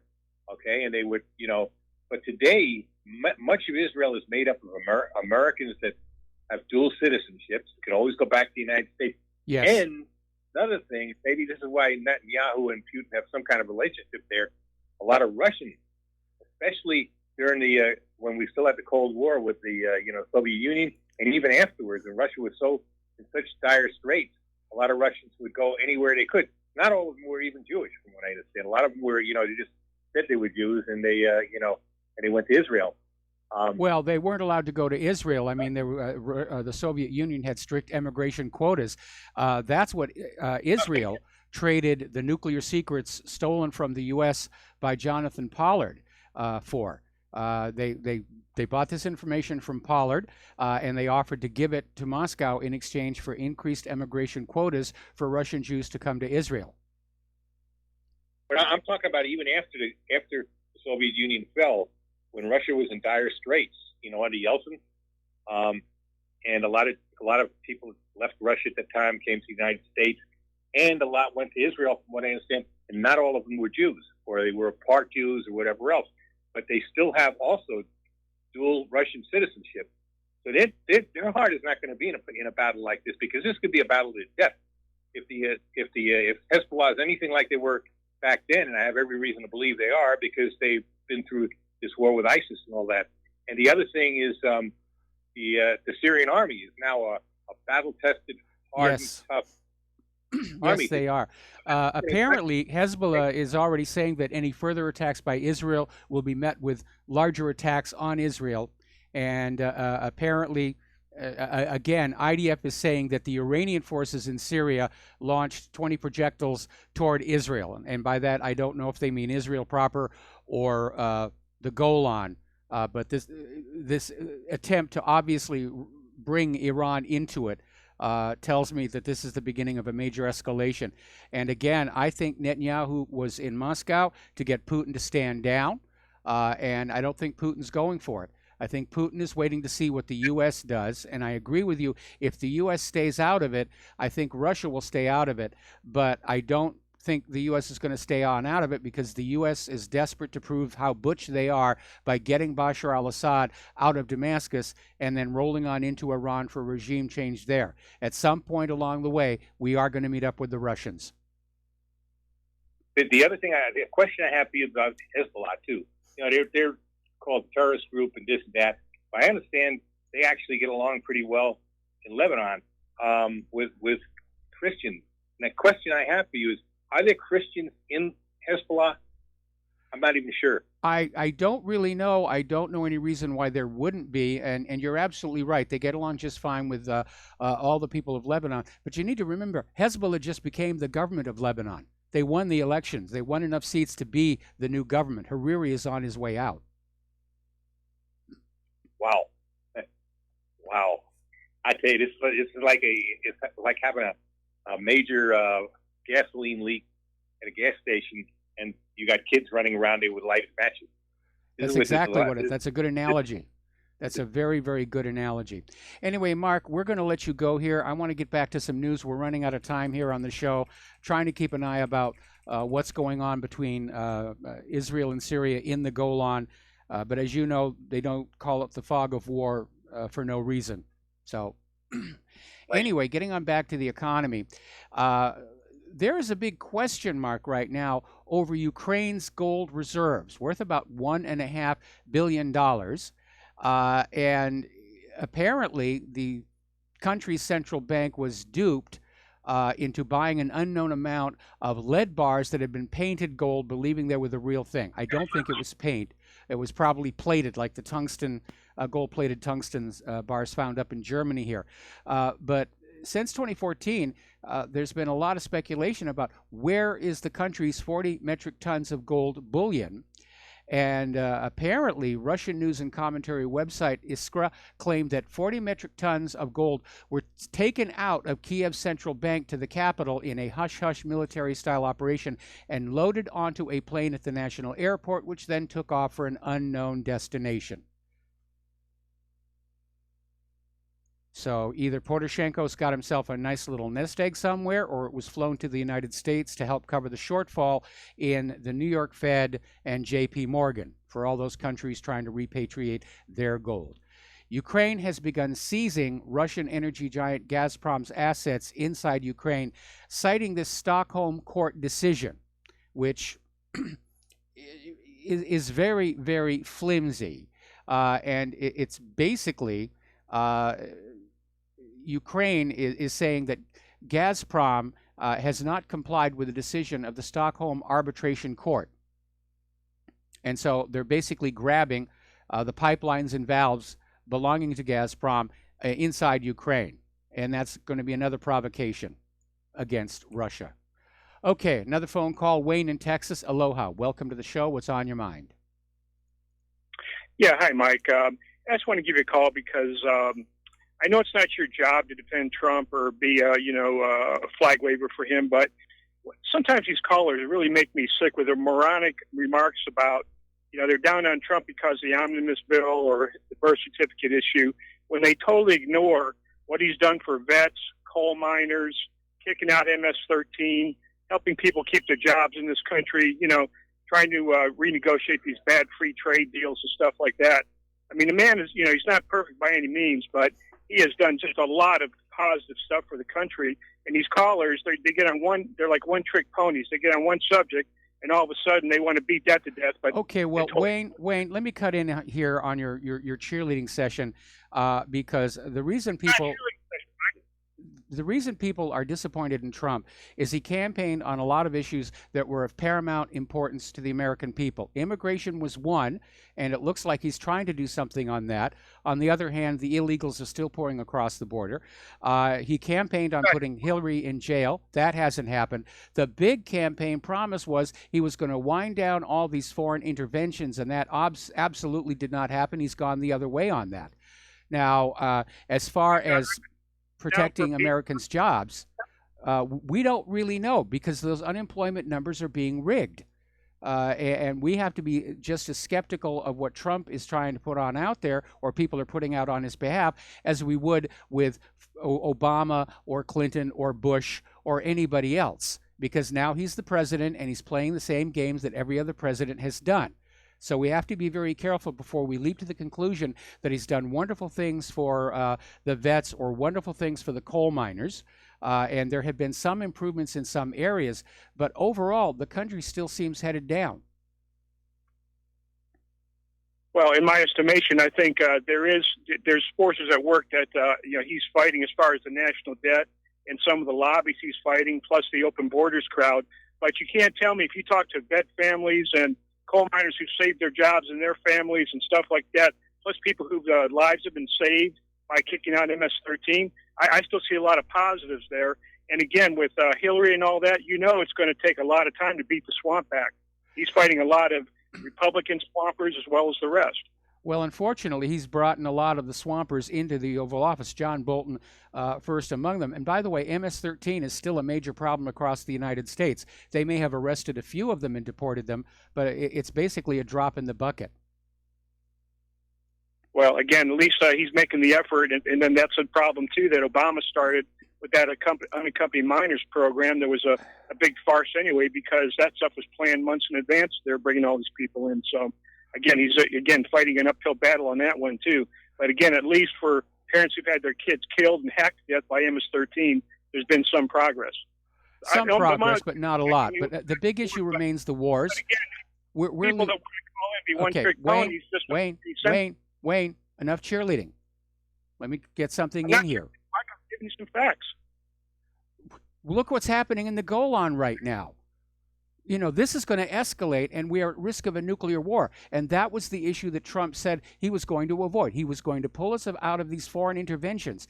And yes, it's great that the coal miners have gotten some relief, but that's a small segment of the population. The same thing with the veterans he's helped. A global war affects everybody, not just in this country, but around the world, especially if it goes nuclear. Anyway, Wayne, you've had enough cheerleading time. Thanks an awful lot. We're going to let you go and get on back to get some news, because we are running short on time.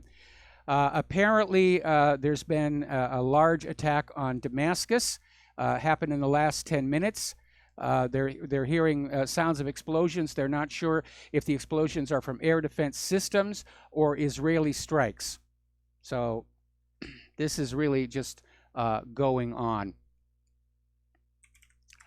All righty, now then, getting on back to the economic news. Central banks for a while were selling gold. You could go to a bank and buy gold coins. Now they're turning around.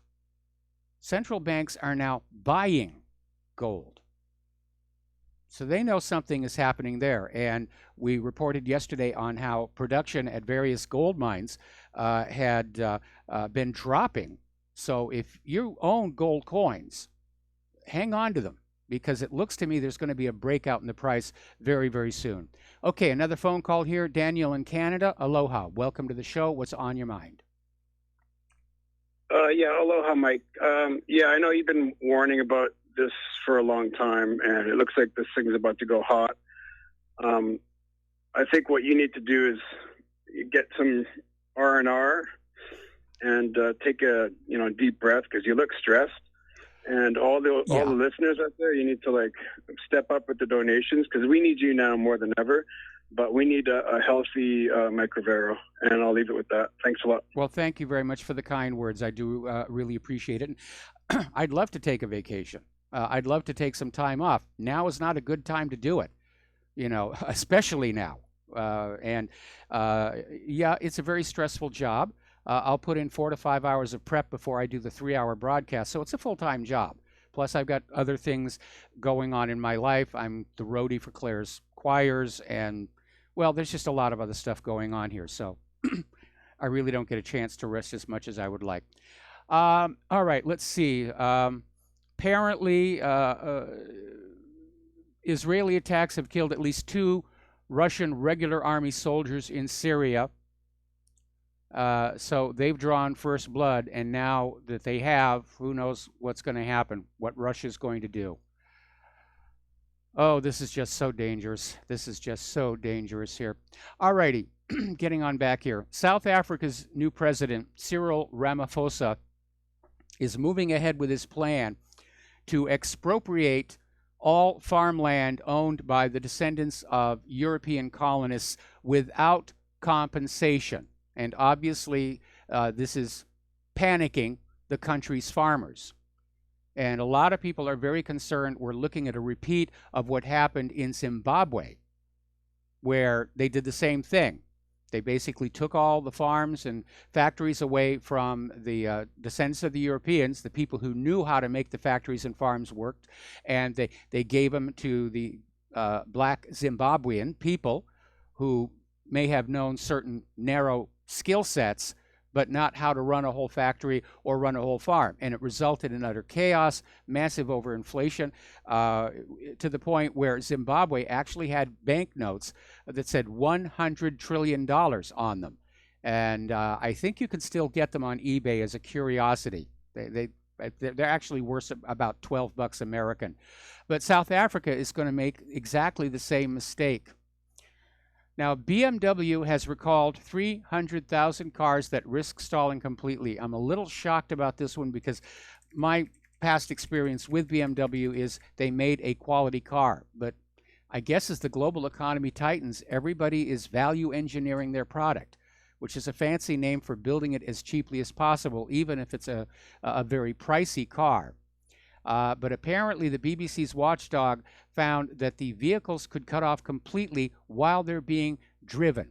And that's the BMW 1 Series, the 3 Series, the Z4, the X1, petrol and diesel models made between March 2007 and August 2011. So, a lot of recalls.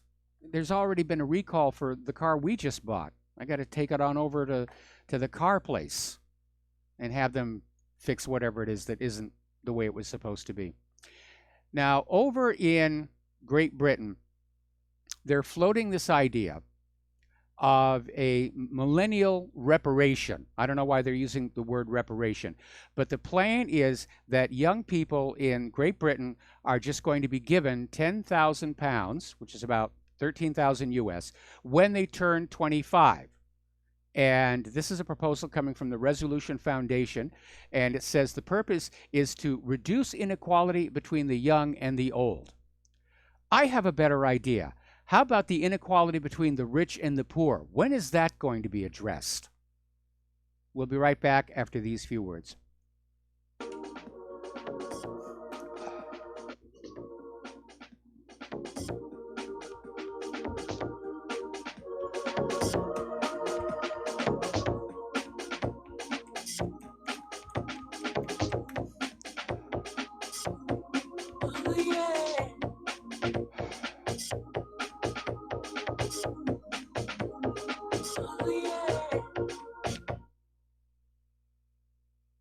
Homeowners, are you in foreclosure, expecting to be served with a foreclosure lawsuit, or suspect your lender has coerced you into an illegal mortgage transaction? A huge number of mortgages made in the last 10 years have legal issues and are possibly defective. State laws and the U.S. Supreme Court have upheld that defective mortgage documents are grounds for foreclosure defense and for counterclaims in favor of the homeowner. If your mortgage has been sold or assigned since closing the loan, it may be defective and you may be paying the wrong party, and the lender may not have standing or the right to foreclose or collect payments under the law. If you would like to know if your mortgage is legal or not, or know if you are paying the right party, we can help. Our initial consultations are free of charge. We are not attorneys. We are legal researchers and work closely with experienced lawyers who know how to help you find the evidence to help you keep your home. Call toll free 1-855-2-KEEP-IT. That's 1-855-2-KEEP-IT today. Without the right accessories, any guy can be off the mark. Whether you've invested thousands in your arsenal or you own a single trusted firearm, a visit to AROutfitting.com is in order. It's one of the finest online selections of tactical optics and AR parts and add-ons, like EOTech, quick target acquisition with no peripheral loss. Browse the full range of Nikon scopes and binoculars. AROutfitting.com can illuminate your world with Streamlight gun-mounted lights from keychain to large handhelds up to 1,100 lumens. Find some stability with Battenfield tactical bipods. AirOutfitting.com has CMMG gun parts, barrels, assemblies, handguard, and more. Plus magful clips and magazines. I know I've got you excited, so take a breath. Head to AirOutfitting.com. The site's super easy to navigate and features a ton of technical info, including links to manuals. We also welcome vendor and manufacturer inquiries. Remember, if you don't see it, we can get it at AROutfitting.com. Hi, folks. CBD is the home run hitter for health right now. Why, you ask? Because of what it does for the body. Unfortunately, I can't tell you all about the benefit. You know, there's reasons. Do your due diligence and log on to ancientlifeoil.com. That's ancientlifeoil.com. Ancient Life Oil uses organic ingredients and is blended in coconut oil for some of the best benefits. Legal in 50 states and non-psychoactive. Log on to ancientlifeoil.com. That's ancientlifeoil.com. Do you worry a lot? Whether you're a college student, busy professional, parent, or grandparent, ongoing stress and elevated levels of the stress hormone cortisol can rob your memory, your health, and your future. Now you can combat the effects of stress and anxiety while improving your memory and recall at the same time with the dietary supplement Calm and Clever. Studies show that the ingredients in Calm and Clever reduce cortisol by as much as 30% in 1 to 2 weeks. Call 1-800-758-8746 or calmandclever.com. We will not go down in the night without a fight. You can burn up our mosques and our homes and our schools, but our spirit will never die. We will not go down in Gaza tonight.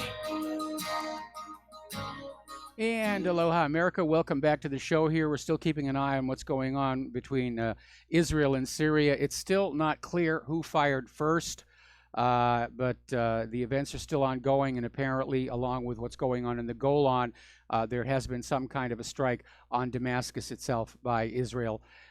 So it's not looking very good. And another source has basically come on in and confirmed that, in point of fact, Netanyahu did not get what he wanted from Putin, and Putin has basically called an emergency meeting of his National Security Council. So it looks like it's really on. And Claire's feeling personally slighted because it's happening on her birthday.